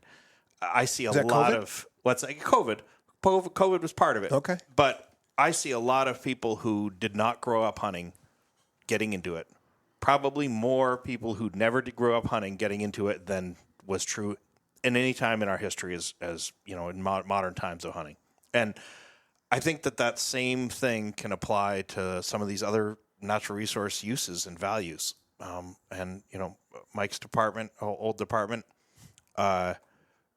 did a good job of promoting this. I think other people are starting to pick up that ball and advance it. And I think that frankly, the agricultural world led the way in this and was ahead of us in terms of enlisting people who did not have a history or knowledge or background or particular interest in agriculture and getting into it through food. And I think that hunting and fishing is coming along. I think logging will come along, some of these other uses. I think people will get into it and will understand the importance of it. Maybe it won't be done like it was done 50 years ago. It won't be. But it will be done, and it will be done by a group of people who will come to appreciate and value it and who are not from that background. And I know I have real optimism for that. I don't have real optimism for fixing the elite playground problem that Mike mentioned. I think that's it's here. That's here. It's not going away. But within that reality, I think there's some optimism for education and encouraging people to get into these things and value them that they didn't. I've seen it in hunting, and frankly, the Fish and Wildlife Departments for many years did not do a good job of encouraging and nurturing that, and I think they're much better about it now, and are helping what already was an organic movement. Yeah. You pointed out yourself, Steve Rinella podcast, one of the most popular podcasts in the entire country, and that is a podcast. His whole movement largely geared towards people who did not come from a hunting background. I'm sure there are plenty of people who listen to it who grew up hunting and fishing, for sure. But it is largely about this new group of people getting into it, coming to appreciate those things that they didn't necessarily grow up with. Understanding it. Yeah, understanding it. Wendell Berry said eating is an agricultural act. Well, it's also a conservation act, as is living in a house made out of wood or using toilet paper or any of these other things that we do that come from the woods. Yeah. My fear, I like your optimism about it, because my fear is that it's gone by the wayside already, right? And it's only going to get worse with the people that are moving here that do not want to see a patch cut, clear cut, select cut, right? It's going to wreck their leaves, whatever they got going on there. They're not going to like it. But to me, when I walk in there, I get up on top of the ridge and I'm like, oh yeah, I had a good day here. 15 years ago, I found a dozen moose antlers here, and now there's not a moose track to be had. And I could take you up there, and the simple answer is, well, there's nothing for them to eat. They were here, they browsed themselves off, and they put themselves pretty much in extinction around here. Well, this is something actually I'd like to talk about, which is too many deer. I know that'll hit a real high note for your listeners, but deer's biggest enemy is deer, and their ability to destroy their own habitat is maybe unrivaled certainly among the game species, and I think that's the opposite side of these changes that we're seeing. Is deer are actually a species that do very well with living near people, and so. I think one of the important things is, as much as I love hunting big woods and being out there far away from everything, I think we're going to have to acknowledge that where these species live is changing, and where we're going to hunt them is changing. And, I think that's probably just as important as the educating ourselves is probably just about that. It's probably just as important as educating people who didn't grow up doing this stuff. Yeah. Overpopulation of them. Yep. I would say we're on the brink right now of being overpopulated for what we got. It depends entirely on where you are. It's like that deer harvest map. It depends entirely on where you are. There are places where we could use many times the number of deer we have now. There are places where we're overpopulating and they're damaging habitat now. So it really depends a lot. And the amazing thing, as you know, I'm not a deer biologist, but the amazing thing is how fast it can happen. It only takes a few years. All it takes is, a few years or one hard winter, right? And when you got too many deer in a deer yard and they browse that thing off to a point where the following year we have a very hard winter and there's no browse for them, they're done. Yep. It's real. Doe permits. Rumor has it that, like our Northeast Kingdom, E1, E2, it's going to get some doe permits. There's too many deer.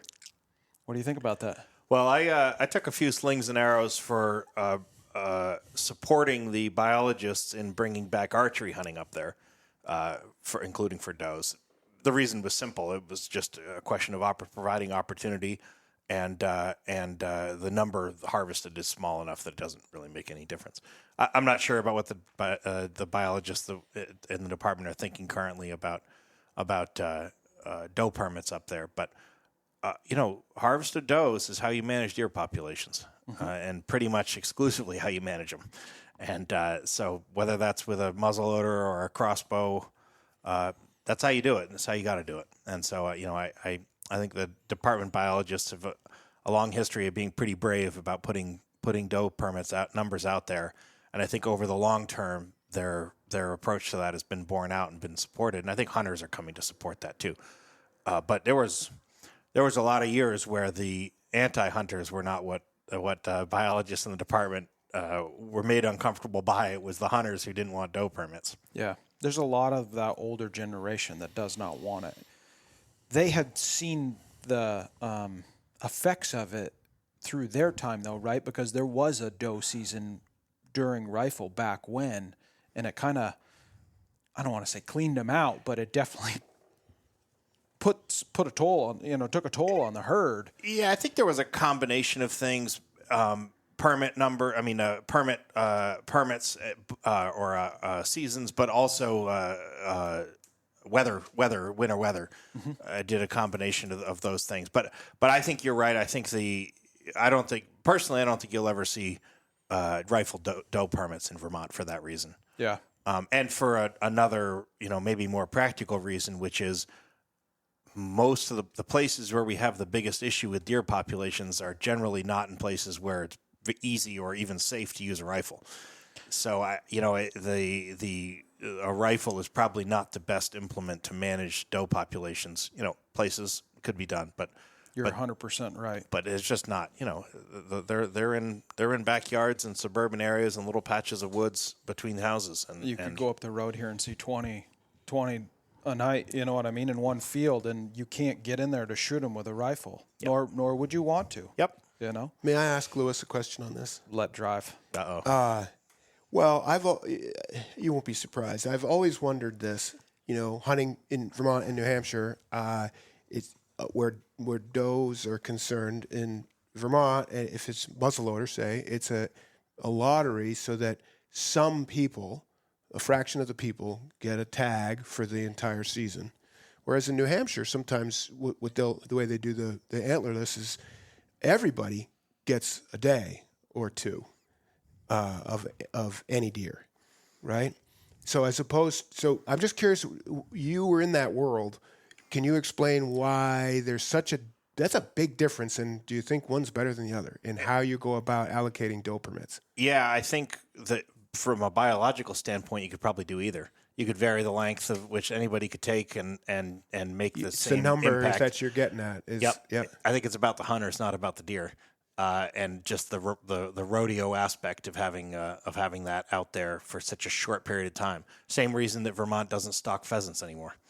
Just too much. We couldn't handle it. Well, maybe at current hunter numbers, but at the hunter numbers that used to be in Vermont, I think that would be okay. That actually is helpful. What do you mean? Just clean them out?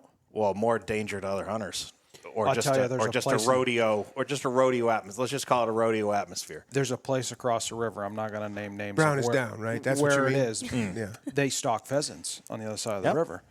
And that place, let's say they drop them on a Thursday. That place, 45 minutes before that truck is supposed to show, is such a rodeo.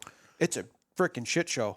There's got to be lead flying everywhere. People got to be getting keep your head down. Hayfield, 3/4 of a mile from my house. Vermont Fish and Wildlife used to stock pheasants there, and apparently it was the same thing. Keep your head down. Yeah. Well, here's what I have to say on the subject of doe tags. I'm for them. I shot 2 female deer last year, one with a muzzleloader, one with a bow, and they are good eating. I am quite good with it. Yeah. And I'm grateful for the chance I had because I went buckless. There's too many of them. I just had this conversation with one of my guys. He's like, should I put in for an antlers tag this year? And I was like, 100% you should put in for an antlers tag. There's way too many doe on the landscape. I won't speak for the Fish and Wildlife Department, which I no longer work at, but just for my own reasons for supporting one buck. A big part of the reason that I thought it was the right decision, and to be clear, it was a decision made by biologists, not by me, but a big part of the reason I supported it was to push people towards doe harvest. You want meat? Why not? It's the best eating meat there is. It's unbelievable. And you can hunt bucks. You have 1 buck tag. You can hunt bucks, but if you want it just to put a couple deer in the freezer, there you go. Yeah. So let me ask you something. APRs, antler point restrictions. You were in favor of having that. Well, I'm very mixed. I could say this now that I don't work at the department. I'm a very mixed minds about APRs.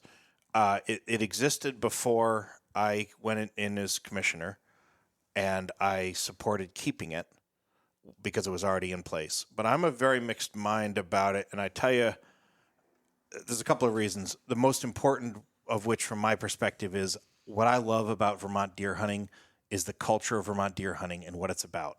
And to me, it's about being in the woods, seeing things you don't see unless you're deer hunting, being quiet, being with friends and family, going to camp, putting meat in the freezer. All those things are the reasons I love Vermont deer hunting culture. Weighing your buck. We weigh in our bucks, exactly. And to me, APRs run contrary to that because it's about age structure and bigger deer. Having said that, what I really want for deer hunting in Vermont is for everybody to be able to do what they love and care about.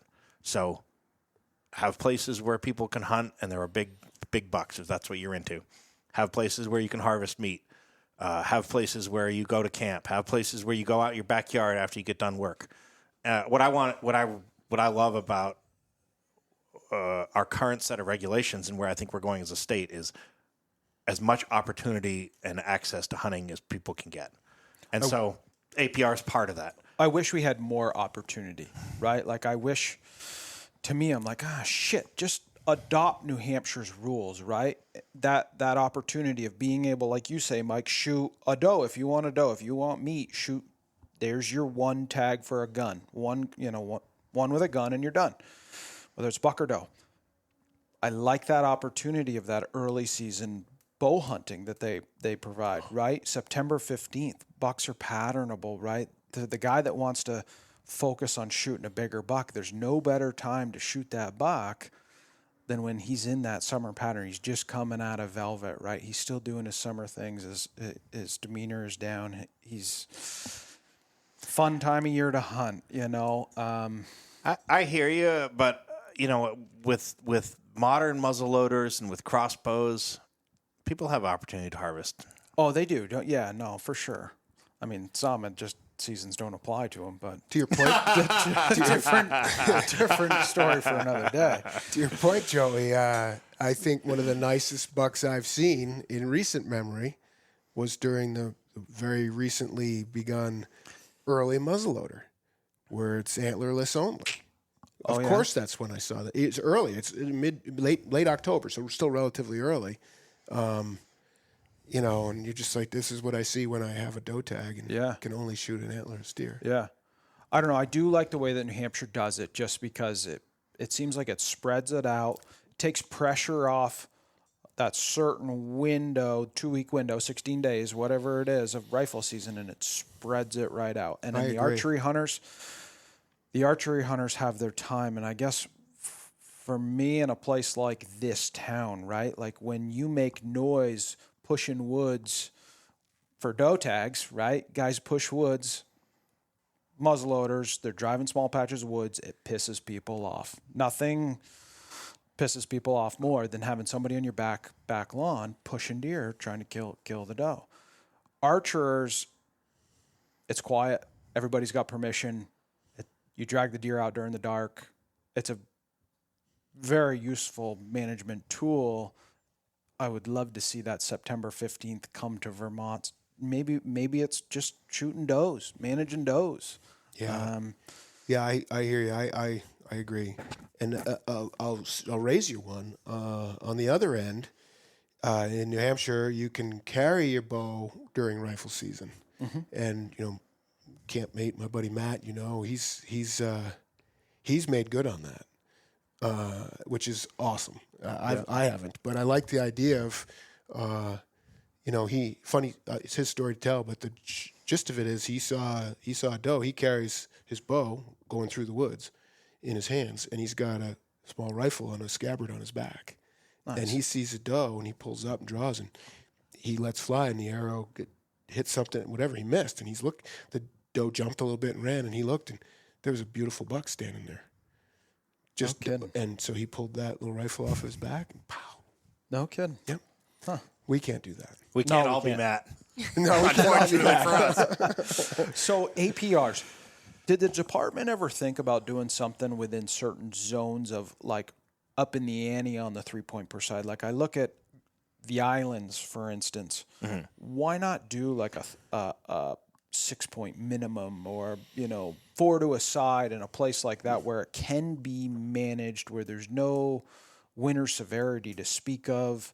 Most everything's private land, posted ground. So there's always a lot of requests for different things. I'm sure that's been one of the things that's in the mix. The problem I would have with that is that you're limiting what people who live there and want to hunt near where they live can do, right? You're impacting their hunting, leaving the regs the same other places. Now, we do the same thing with muzzleloader, so it's not the end of the world to do that. But my problem with APRs, it wouldn't be a concern in the islands, obviously, but my problem with APRs is you put such a limitation on tracking. People who want to still hunt or track, because how often are you going to get that much chance to tell the difference between a five and a 4, when you're hunting that way?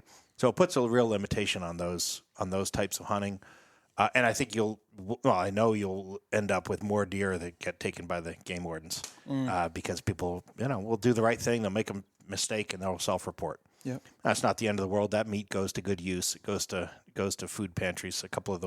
Several of the wardens get together and cut up deer like that and deliver them to food shelves, which it's not like it's going to waste. But you have a lot more of that. So I think those are the arguments against it, in addition to that cultural argument that I made earlier. Maybe someday they might go that direction, but I think those are the arguments. I think it's fair to say that's why it hasn't happened yet. Yep. Yeah, you see, like I think it's D1 that is like it's D1. You can shoot spike horns, right? I think it's the entire zone you can shoot spike horns. It's like it's generally the kingdom and the spine of the Green Mountains. Yep, and in recent data that Vermont Big Game Club had released out, like there's very few scoreable bucks coming from that whole area of D1, and I think it's purely based on the fact that everyone hunts. It's still rural Vermont, right? And those bucks, when they're legal, they're dead. I would bet that it's winners. Think so? They just don't live long enough. But you take an area like Holland and Derby and Newport City, there's so much cedar within that farm ground, a lot of posted land. There's so much cedar in there. It's like a deer mecca, right? They have some of the most deer per square mile in that country than anywhere else in the state. I think it's like, 4.5, 5 deer per square mile. But they cannot grow an age structure to save their life. I mean, there's a couple nice buck that come through the cracks, come over the border, right? Usually come over the border. The other side, when you go over that border. Farms in Quebec? Yeah. When you go over the other side of that border, night and day difference. That's like a little Midwest. Yeah, but look at how different the landscape is up there. Yeah. I mean, flat farm fields, huge farm fields, hedgerows. I mean, it looks like the Midwest except colder. Yep. It's just a completely different landscape. Yeah. Heated blinds. Heated blinds. Yeah, I always liked that. The old hot dog stands. Mike, question for you, deer hunt related. Oaks is our environment changing, warming up to a point where oaks are coming further and further north. Like I see them popping up in places that I've never seen them before. I mean, obviously it takes time to grow them, but it seems like with the warmer conditions that we're having, warmer winters, there's a stage there that they grow, right? That you have tiers, 1 through 5 or something. It seems like we're starting to... Like the hardiness zones? Yes. Yeah, it's very much related, and you're right. So this idea of climate-induced shifts in species, generally northward. And so your cedar, which is at the southern end of its range, is going to moving out, and your oaks and maybe hickories from the south will start to be more prevalent. My understanding is this takes some decades. Trees don't get up and run. But birds, blue jays moving acorns is kind of famous, and it's more suitable now if they get dropped. So anyway, it's a slow thing. But yes, I think we are seeing, I share the same. I've been like, wow, that's oak. I can't believe I'm seeing oak seedlings here. Got to have something to have put the seed there. That's why I mentioned the blue jays or whatever. But they're gradually moving northward. And we're seeing a shift of species migration that's generalized as, northward. So at mid-Appalachian species, there's models that predict that's what Vermont's going to look like. Look to North Carolina. That's what we're going to look like in 50, 100 years. Personally, / professionally, I think it's going to take a little longer. But we are already seeing what you're seeing, what you note is like, so oak is a more southern species. It competes better with more in generally warmer climates, wetter, and so it stands to reason that we're going to see more of those southern species. You'll see less cedar, less balsam fir, more southerners, more flatlanders. Chasing their trees up here. Yeah, it's too bad you can't, for every flatlander that comes to this town, you can't bring an oak tree with it. Yeah. There's an oak seedling 100 yards behind my house. I think it's the only one on my property. And every time I go by it, I think, wow, I don't know. I hate the fact that they're moving in and replacing the sugar maples. On the other hand, the mast is good. So yeah. Question: signpost trees, brown ash trees. I get very excited by these. I know you do. Why do they not grow in more central and southern areas?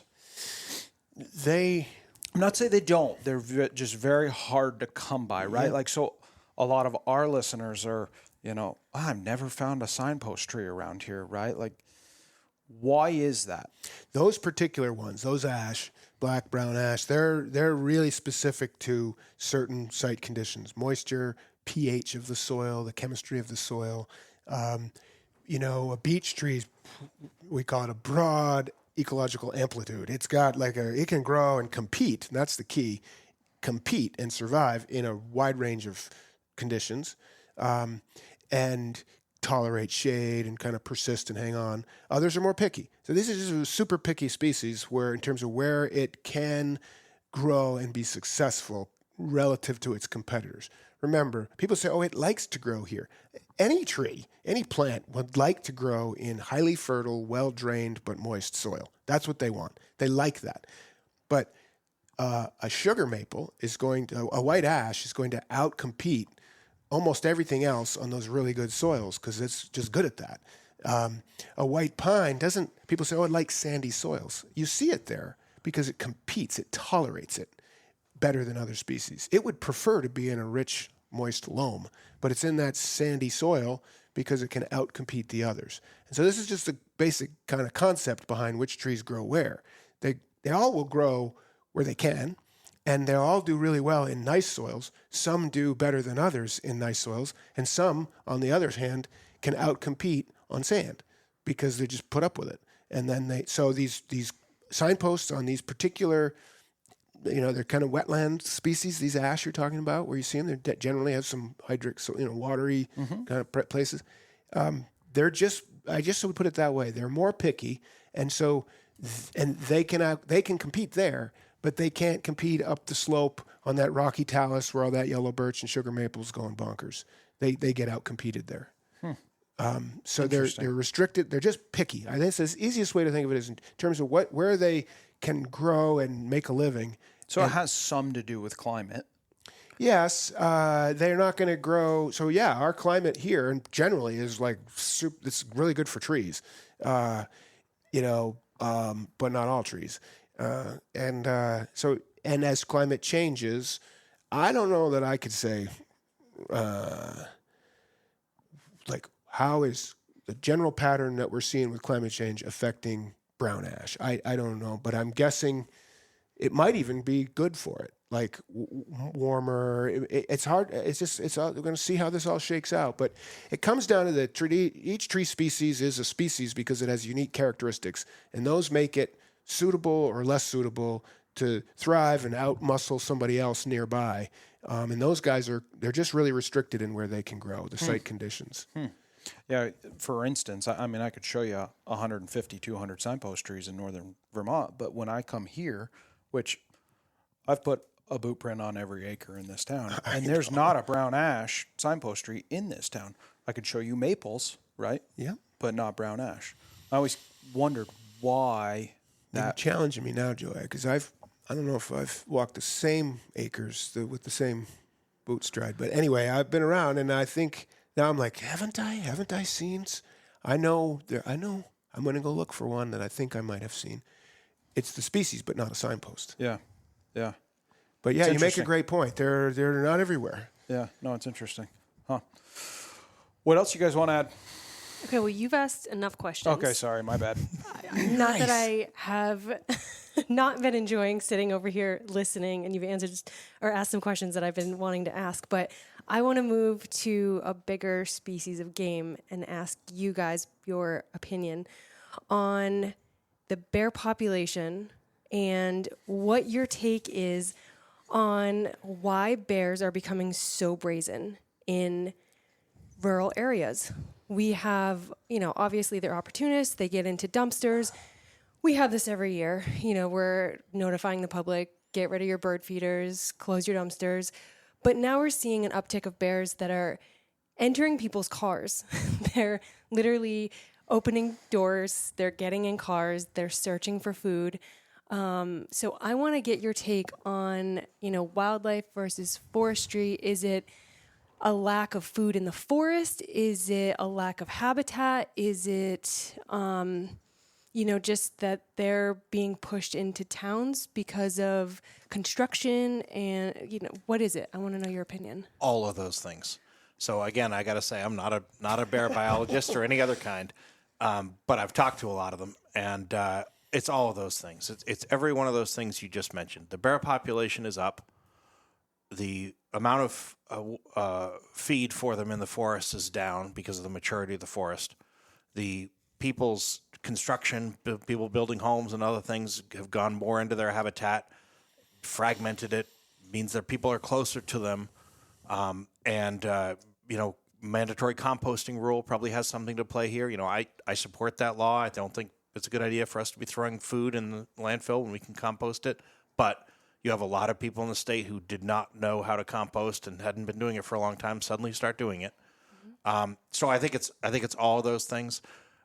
I happened to work at Fish and Wildlife during a period of pretty radical change in a whole lot of things, and some of those things were really good and some of them were really bad.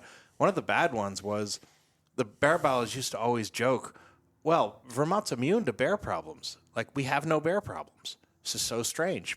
Everybody else has bear problems. And it was while I was commissioner that changed, and it changed fast, and it changed radically. And, when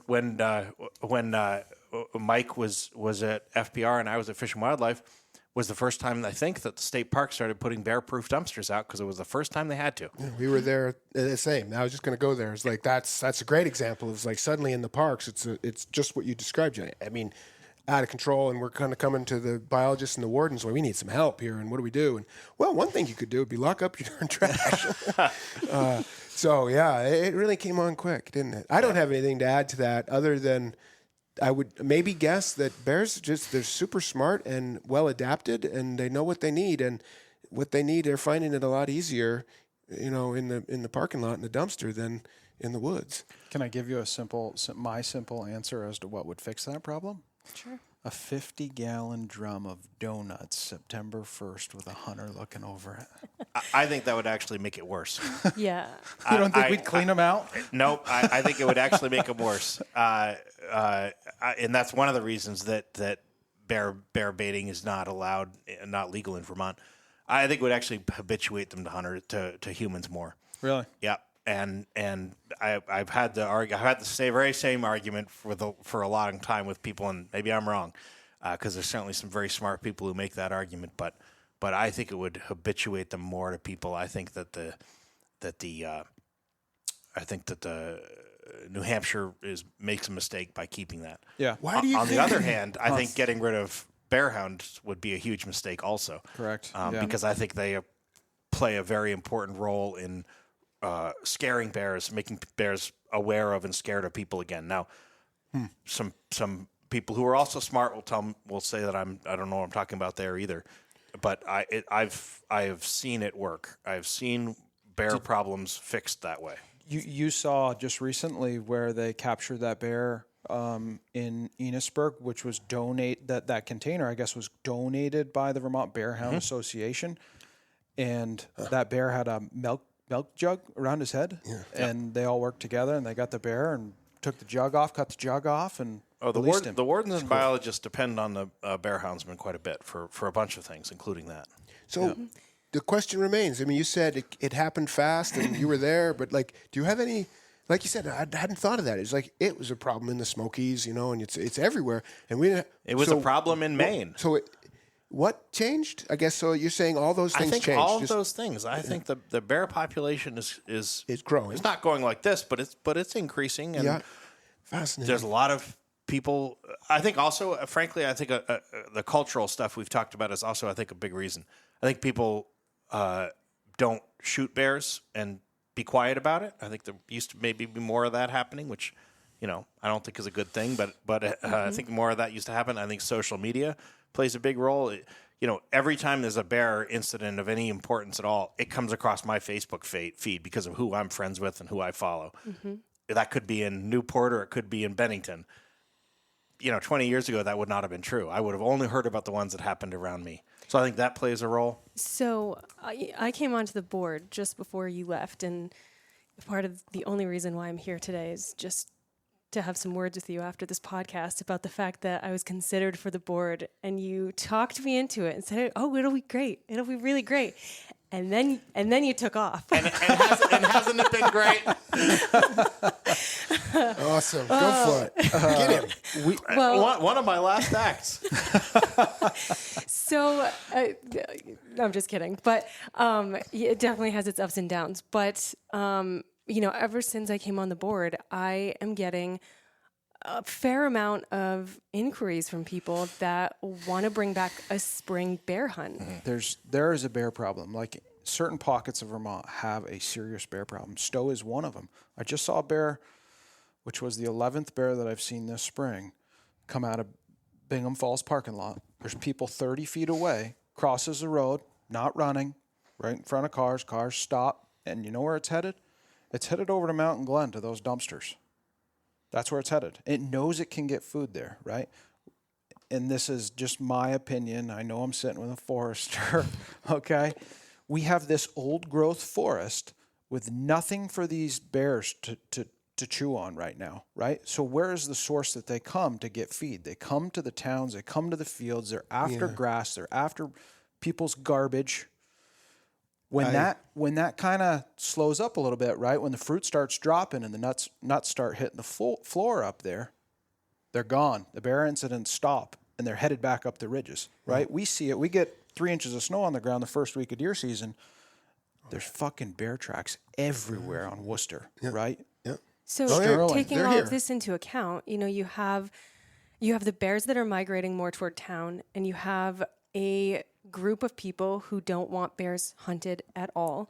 And, where do we go from here to mitigate that problem? Because, they're not being hunted as much, and people don't want, a certain group of people don't want young bears to be shot. They don't want sows with cubs to be shot, which, it's all a matter of, ethics and whatnot. It's a very long conversation. Fawns, but any animal in its youth, some of them get shot. It just is what it is. And you can't take that experience away from a hunter. If a hunter wants to shoot a fawn, let them shoot a fawn, right? As long as the hunt is there and they're going to eat it. How I look at that is, how many people order veal in a restaurant? You're eating a baby calf and nobody's taking into consideration that that's a baby.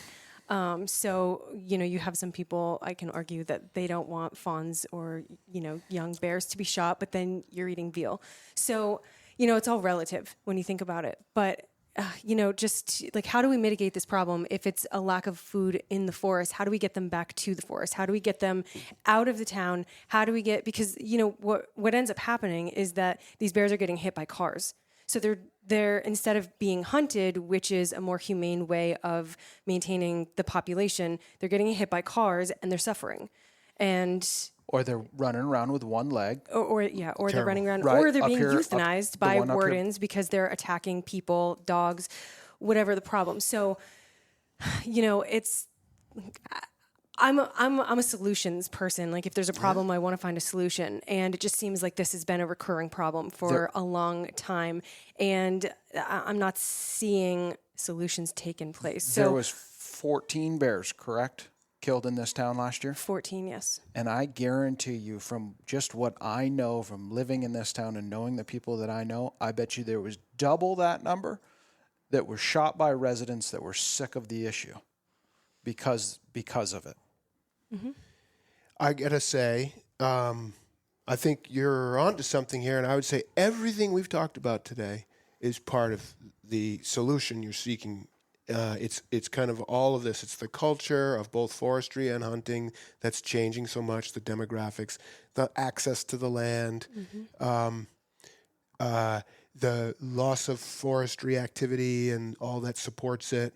It's all in this mix that relates to the bears. I'm going to push back. We do not have an old forest here. It's just not, okay? It's not old growth forest. It's not early successional. It's not young, but it is not old.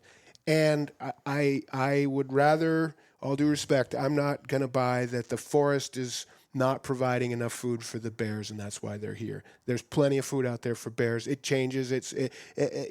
With beech years, apple years, it goes up. We all know this, but that's...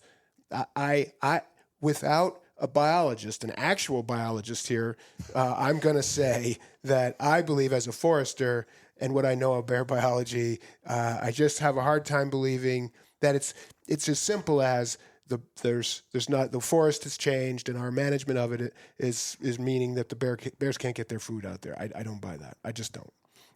So is it just the fact that they are an opportunistic? I can't even say the word right now. Opportunistic. Animal.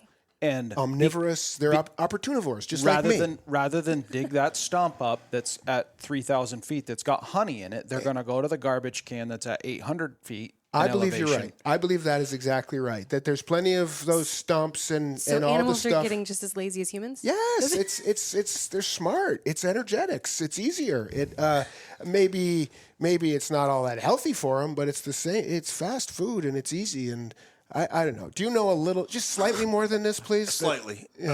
So, I mean, it's not the fault of the forest, but I would say if you have the same number. More bears can be supported on the landscape that Vermont had 30 years ago than the landscape that Vermont has now, and there are more bears now than there were there. I should say could be supported on the landscape without interacting with people. Yeah, but they're saying that there's now 3,000 to 7,000 bears, and our bear population is healthy. And they're saying that this is where we want the bear population to be, which is... It seems problematic. Rather than growing. I want to say, I hope you can, any of you can bring in a biologist and make it clear that I'm wrong about this, because then I'd have one more reason to talk about and promote good forestry, because we're doing it for the bears. I want to be wrong about this. I don't see beech disease. The beech is under a lot of threats, and it still throws nuts cyclically, but maybe over the long march of time, it's less productive. And you'd think maybe that's like, okay, they're figuring out they can't get it from the beech nuts anymore. Maybe. And then, so again, I want to be wrong about this, because then I'd have another reason to promote good forestry. I want to prove you wrong just as much as you want to be wrong. All right, bring it. No, you haven't yet. Take like Alexander's Bowl, for instance, right? Where the deer camp used to be above your house. Yeah. Right? What is in that forest for those bears to eat? Well, again, insects, grasses, forbs, roots. But there's no insects there because there's no sunlight that hits the floor. Oh, I don't know. Come on now. I mean, I think I just have a hard time believing that what happened in the time frame that's left them starving out there. I will agree with you. This farm, Mike, and this, I think goes for deer and bear. There would be more ability to support those species in a true old growth forest than there is in a middle aged forest. Definitely. Maybe not as much as in a young forest, but that old forest that's having, blowdowns and things happen to it. There's no question. There's more. There's more for and them. we don't have Both much species of need that. it. We have and almost none forestry of can it. help us get there. Oddly, I mean, how counterintuitive is that? We're going to make old forest by cutting some trees. Well, you can't speed up time, but you can speed up the development of these things that are in old forest. That's really cool. And if I have another reason to talk with people about doing that because it's good for the bears, I'm going to do it, and I'll be happy. But I'm not trying to be problematic here. I just think that. So yes, this middle-aged forest, I'll go there. I'd say, yeah, it's not as productive for bears as maybe a mix of young, middle, and old would be. I'm going to scratch the word maybe. It isn't as productive. And so that's maybe we're stuck in this pocket where, yeah, over the course of forest development, it is a little sterile. That's my point. And we can change that by sitting around waiting, or we can actually jumpstart it by managing the woods and meeting our wood product needs locally at the same time. That's win-win. But Jamie, you started this whole conversation asking about spring bear season. And, you're on the board. Every regulation is some mix of biological and people and social. And I think that a spring bear season would just not be acceptable in Vermont and socially now. I would 100% agree. But I'm just saying I've had a lot of people approach me saying, well, this is probably the solution to the problem. And this is why I'm asking you, because I'm not a bear biologist and I don't know the answer to that. And if those people are hunters, I encourage you to ask them if they hunt bears, because I have found a surprising number of deer hunters and others who are concerned about the bear population but don't hunt bears themselves. Mm-hmm. And we've got it. Part of it is educating hunters to recognize how you handle a bear after you shoot it, so the meat is good, how you dress it, how you cook it, how you do all those things, and the fact that the bear population is very healthy, can withstand hunting pressure, and say to them, think about hunting bears. It's a great point, Lewis. I'm guilty. I have to tell this quick story here. Is like I don't hunt bears. I've never hunted bears. I respect bear hunters. I like bear meat. I don't know what the situation. Like, I don't even, other than to say, I want to be a bear someday. Like, I think bears are amazing forest creatures, right? And so, but for whatever reason, I'm crazy for deer hunting, but I have no interest in hunting bears. I have no problem with you doing it. So that's just background. And what I would tell you is that this started to change. So I think and hearing you say this, Lewis, I think I'm going to consider what you say, because a couple of 3 years ago now, I had a nice buck hanging out back, and my daughter woke me up in the morning and said, Dad, I think there's a bear trying to eat your deer. And I stepped out back in my undershorts, and sure enough, there's a big sow up in the tree trying to get at my buck. And I, jumped out and made noise. It was like, looked at me like, yeah, what? And it took a lot to get that bear off that deer. And then I had to, of course, take the deer. It wasn't over. I scared it away. But, and I'm just admitting, here I am, Mr. I don't hunt bears. Everything changed in that moment. I'm like, Coming after your was buck. not interested in sharing. And so now I am thinking, well, you know what? What is, given this problem that's going on in our town, and do I, as a hunter, to your point, Lewis, maybe I have a responsibility to think a little differently about this. To be fair, I don't hunt them either, but I think we got to get over ourselves as hunters and just realize you want more hunting opportunity, you want meat, you want to be responsible in managing species. There you go. But I think you said the key word, and it's all about education. And I think a lot of hunters still don't have all of the knowledge about every species. And like you just said, if you want more hunting opportunities, then you need to work with Fish and Game to manage those species so that it can continue. Yep, absolutely. Yeah, I don't know. Like, I have mixed feelings on it because I don't hunt bears either. I will. I tried to kill one there. I was going to say, I heard one story. Yeah, I tried to kill one son of a bitch there 2 years ago. He was on my lawn. What? He walked right by you, Cash, and the dog, 30 feet away, broad daylight, 1 o'clock in the afternoon. And I was like, okay, that's a little too close. And then I had multiple encounters. Then he scratched the shit out of my Tacoma. Well, this is where I'm coming from, yeah. Garbage in the back of the truck, and I was like, you're dead. I pull into the driveway one day, and I look, and there's an apple tree right off the corner of the house. I mean, 10 feet off the corner of the house. Not 10 feet, Not probably even. 20. And Not even. full of apples. And here he is, 3:00 in the afternoon, laying there, just gorging himself, soaking up apples. And I was like, you son of a bitch. They're inside, right? Pull up to the door. I'm like, Jamie, where's your crossbow? She loads it. I didn't know how to load a crossbow. She loads her freaking crossbow. I step around the corner of the house and he takes off. Oh, I snuck down through at that point, and he'd already kind of boogered a little bit, and he was down on the edge of the lawn. And I stood up and looked, and he stood up on his back legs and looked at me, and I know him enough that I was like, got to my feet, and I ran like a bat out of hell at him. And what'd he do? He went right up the frickin' tree. And I was like, you're done. And I don't know where to shoot a bear. I put it right behind his shoulder, pulled the trigger. Down that frickin' pine tree did he come. I ran the other way like a son of a bitch. And that, I didn't end up getting him. I felt so bad. I looked for him for 2 days. Rage broadhead right behind the shoulder, blew through him, blood everywhere. I looked for him for 2 days, all the way from my house to Route 100. Could not find him. Had the dog out there, everything. Well, couldn't find him. He was all of 350, I would say. But he never came back. Never came back. He's dead somewhere. And that goes to Jamie's education point, too. Like, it's different shot placement. Yeah. Mm-hmm. Oh, yeah. No, it definitely is. Definitely is. Next time, if there was a gun in the house, I would have hit him in the head, and we wouldn't have had to go very far. But I will say, it was a very, very brazen bear. He had absolutely no fear. Zero fear. Cash, the dog, and I were outside. He walked right by us on the lawn. That bear today, no fear. 2 days ago, we're painting a big house in Robinson Springs. One of my guys is walking the patio around the outside of the house, looks over, and the first thing he thought was, oh, shit, there's a black lab. Oh, shit, there's a bear right there, 15 feet away from him, last year's cub, right? Broad daylight.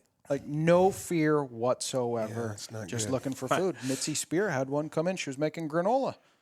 Came through her screen door. She had granola on Came the right table. into the She just house. made granola. Came through the screen door, grabbed the granola, and out the door it went. My wife stepped out of our sauna, and there was one right there. Yeah. Man. Yeah. I don't know. Why I say a baiting season in the fall might increase the opportunity or for people to get out there and hunt them, right? If there was something that could be done like on our state lands that surrounded us, right? To maybe draw those bears back up there when those bears are back up there and give people a little bit more opportunity to hunt them, maybe we could control it a little bit better. What I don't like is seeing an animal shot out of season or shot because it's hungry. Or somebody taking a bad shot at it. It just, yeah, that too. That happens. It just, yeah. You had other questions? I don't know. I had another one. I forgot. Keep talking. I'll think about it. Keep talking. Yeah. Not a challenge for any of the three of us, as you picked up on. The whole anti thing, and this is, feel free, either one of you, to come in on it. I'm going to just use this local habitat right here, half a mile down the road. Mike has seen it on Thomas Lane, right? Oh, yeah. We have a beaver issue, and rather than addressing the beaver issue and trapping the beavers and taking them, now we can't, right? There's this law, what is it, 50 feet? You can't trap a beaver within 50 feet of a trail, paved Yes. road, so Well, on I and so don't think forth. that applies to nuisance. Yeah, I think there are. But because we have this lady in town, she's adamant. She's at the town office bitching and moaning about this stuff. The maple trees across the road have fence all the way around them because there's no more for these beavers to cut, right? We all know what happens when a beaver can't cut trees anymore, right? So they yank the beaver dam to put these beaver deceivers in it. That couldn't have pissed me off anymore, right? You took this perfectly good wetland, blew the beaver dam out, put these beaver deceivers in there. Meanwhile, they've cut the trees that are already there. The pond is now gone. There's not going to be a beaver that moves back into there, more than likely. That beaver that was there has moved on. All the trout in that stream, right? Gone. Ducks, the geese that were in there, So they're gone. trying to save the beavers, and they don't want them relocated because it's inhumane, and they don't want to kill them because it's inhumane. But then you get rid of their habitat, and what are they going to do? It's also inhumane. So everything just seems completely counterintuitive. So back to this whole thing, right? Where I'm going with this. Why do we give them a say? How do they have a say within the department? Like, I go to her board meetings every now and again. I think I've gone to 2. And it baffles me that we give these antis time enough to speak their opinion. I don't know. I don't understand it. Like, do you mean because it's just asking, like you because it's because it's by design about hunting and fishing, and if you don't like that, why do you shouldn't have a say here? Or, because otherwise, I'm like, well, doesn't everybody have a say? well, I'll just yeah, start sure. with that. Everybody's got a Okay. say in things, right? Right. But like, why are we giving them a say about science-based things? I think that what they you're trying to say is how you have biologists, you have a board, fish and game department that are managing Why are we a species catering of to them? animals, and why are you allowing people who don't have the same biological background to basically dictate what happens with the wildlife and wildlife management? Is that what you're saying? Yeah, but we spend a lot of time, money, and resources fighting this war against these antis when more people's time is being spent fighting these antis than it is managing the resource. So I have a lot of, as you might imagine, having done this for almost 8 years, I have a lot of thoughts about this. But I would say, in its most basic form, wildlife belongs to every resident, right? It's common. It's a shared resource. Every Vermont resident has a share in it and has a right to have a say in it. My objection is more about the venue than the message or the attempt to change things. The board and the department implement things made legal or illegal by the Vermont legislature, and it's at the legislature that I think people should go and make their case for or against. I happen to be very supportive of hunting. I believe it's intrinsically a good thing beyond all of the practical benefits it provides. Amen. But some people don't. They think hunting is intrinsically a bad thing. You should only allow when there's some practical reason for it. And that's not a perspective I share, but it's one, I can understand people's perspective on that. My objection to it is I don't know why all of this is focused on the board level when the board is just implementing a set of things made legal or illegal by the legislature. Right. Our job is to basically pass bag limits and season dates. That's as far as we generally go. Yep, bag limits, season dates, means of take. Yep, and if your goal, and I again, like I say, it's one I very much disagree with. But if your goal is to make bear hunting illegal, I can respect that perspective. I don't think it's right. I'll go to the legislature and argue against it, but I can respect that perspective. But bear hunting is legal because of choices the Vermont legislature has made, not because of choices the Vermont Fish and Wildlife Department or board has made. So this is my And hunting biggest. is as we like to say, enshrined in our Constitution. The first one, the first Constitution to have it, and so that's my biggest problem is it's trying to change through what's a statute through a regulatory process, and that might seem like an arcane or unimportant difference, but I think it's really important. You have a group of people who have a job that the public is intensely interested in because people care so much about wildlife in general and hunting and fishing in particular. But their job is basically technical. If I didn't think anybody should have porticos on their house, I wouldn't go to the Vermont Board of Architects and try to argue with them to make rules that made it impossible to build that way. I would go to the legislature and say, pass a law that says no more porticos. And this is my fundamental objection to it. And I think you're right. It does take a lot of time. It does take a lot of money. It does take a lot of effort. But I think what frustrated me was that I always felt like we were having an argument about the wrong things and at the wrong place. Mm-hmm. And anyway, so that's sort of my take on it. I think. Like I say, I think hunting is intrinsically a good thing. I think in the absence of a strong social or biological reason to allow it, it should be encouraged and allowed and promoted because it's good. Yeah. For all the reasons we love it. Well, and again, I think it comes back to education, and we have a huge population of people. I mean, I would say there have always been people moving into Vermont from other states, but in the last 4 years, we've had an influx of people, and I think a lot of those people are just uneducated around hunting, whether it's the purpose of hunting, biologically speaking, or the traditions of hunting.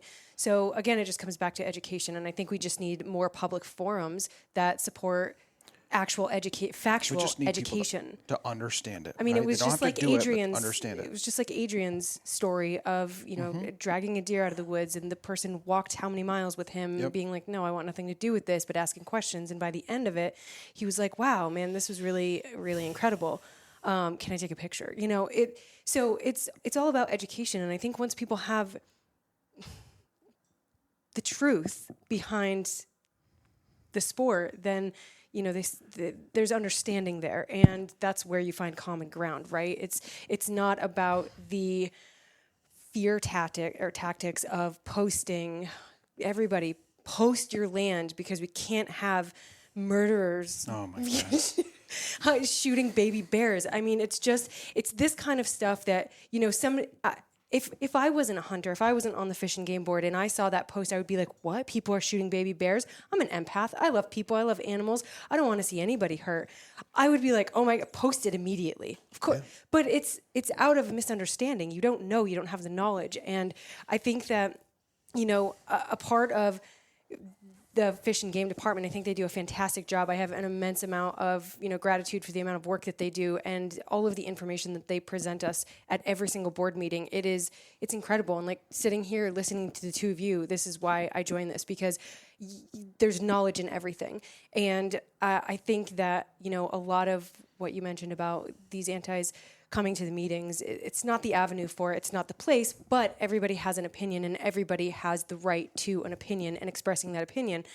Unfortunately, it should be at a different place. But I'm losing my train of thought here. I just think that it comes back to time and resources, and the department, I think, has been so inundated with all of this whatever junk that they haven't had the time, the money, the resources maybe to put that energy toward forestry management and doing the things that actually matter. So, I mean, maybe there should be more people like Northwoods Whitetails that teams up with the Fish and Game Department to be an avenue or a channel for education and getting the word out to people. I'm going to donate Mike a chainsaw. I've got two. Northwoods Whitetails is going to give him one. Nice. I could use an upgrade. I do have a couple. I'm just kidding. Love you, buddy. S258. How do we get that so it never? How do you get it so it can't come back? New legislators? It will always come back in some form for the foreseeable future. So when you say foreseeable future, what do you mean? Like how? Like could this rest thing of come our back? lives? Really? It's not going away. Yeah. I think we should expect a version of it in the next biennium, next January. Players will be different and a lot of change, but I don't know why you would think that, given how it came and who and what's behind it and the reception it got largely in the Senate, I don't see why you'd think it wouldn't. And most of those people are still there, the people who sponsored it. So you have to expect and be ready. And so educating and talking to everybody, and it's coming back. I will say some of my close friends who still work at the department will probably throw things at me when I say this, but I will say that I think that the anti-hunting movement has sharpened the department. It has made the department a sharper,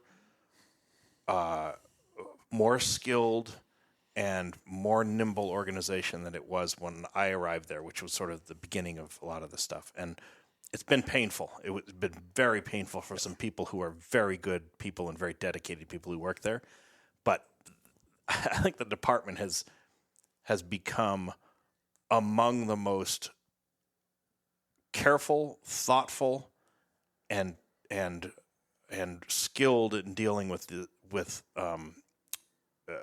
an organized opposition as any department of state government through this process. And closely on their heels would be the staff Forest Parks and Recreation Yep. in response to a similar. It got a little, doesn't have the same headwinds. It's not been around quite as long in an organized way. But the opposition to cutting trees on public lands is it's analogous, and it's had the same effect of the records requests, hundreds of hours of professional time that we're paying for collectively, doing that instead of writing the plans and putting paint on trees and meeting with people and explaining the work and answering questions. Like they're not able to do that, and it's gotten them down. I was there when this was happening. It was very insulting. It made people upset. These are professionals who live for this stuff, and they're being told that they're bad and wrong, and so that's the bad side. But you're right, Louis. There is an upside that it sharpens them, and I think it has seen similarly they're gathering, and they're realizing with some support that they are there with good reason and with rights, and that they're doing it really well. And but they've had to sharpen and be more nimble. Years ago now, Mike and I had this conversation where it was like, well, trapping's just farther down the beach. Forestry is higher up the beach, but it's coming for forestry as well. And it really did come. It's here. And I would say that's how do we get through it? It's hang tough. And Jamie, your idea of like the education, and we have to keep at it. And that is also includes listening and speaking and acting differently than the same stuff just isn't working. We got to keep changing our ways. And I'm going to throw a wrench into this too, and just like coming from like the health and beauty side of things, I think over the past few decades we've seen a huge uptick in this vegan, vegetarian trend. So, there's been a generation or two that have got on the bandwagon of, meat's bad for you. You shouldn't be eating meat. And, I think that people are starting to see, like the younger generation now are starting to see how incredibly bad that is for you. And, how as a human race, like our brain development needs meat. I mean, we need all of those nutrients and vitamins in the meat in order to sustain our brain power.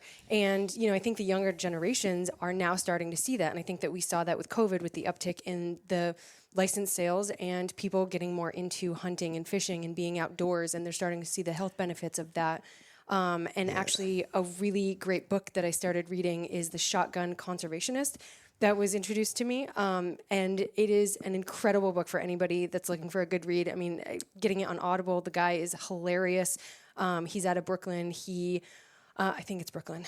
He grew up a vegan, vegetarian, and then was introduced to hunting, and now he's a hunter.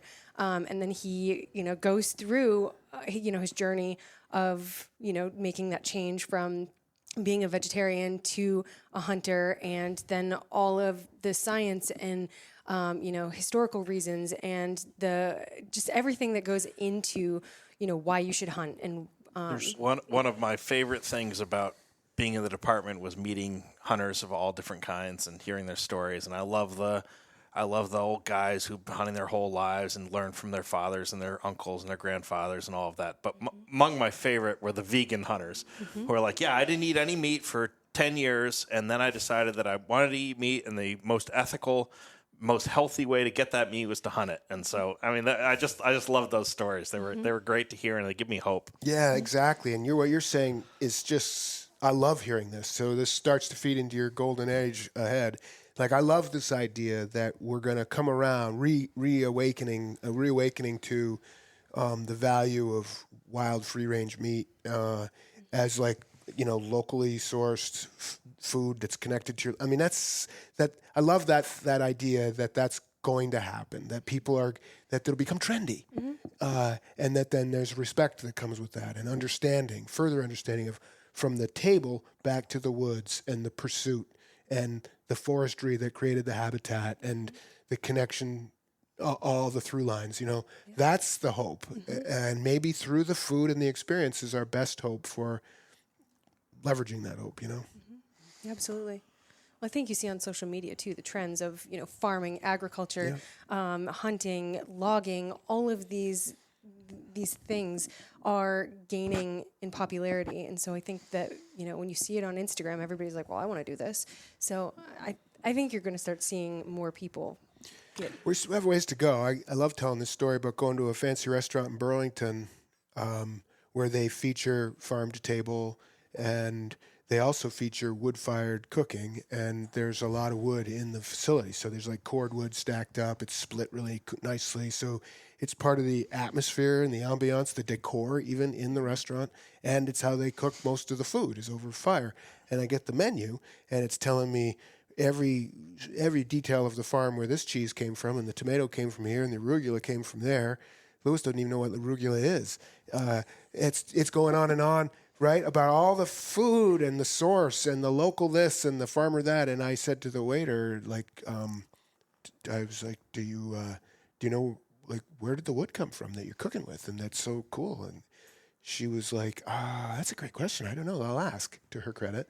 Manager came out and he was like, that's really interesting. Let me look into this. And they finally came back out and said it's from, Clifford's down in Heinsberg. And I said, that's a great story. It's locally sourced from family woodlots, creating habitat. Why don't you have that on the menu? You're celebrating the food. So you go ooh and ah over the cheese, but you look right past the cutting board that it's on, right? So we're way behind. That's a great point. Like why? And they to their credit, they were like, that's really great. We should tell that story too.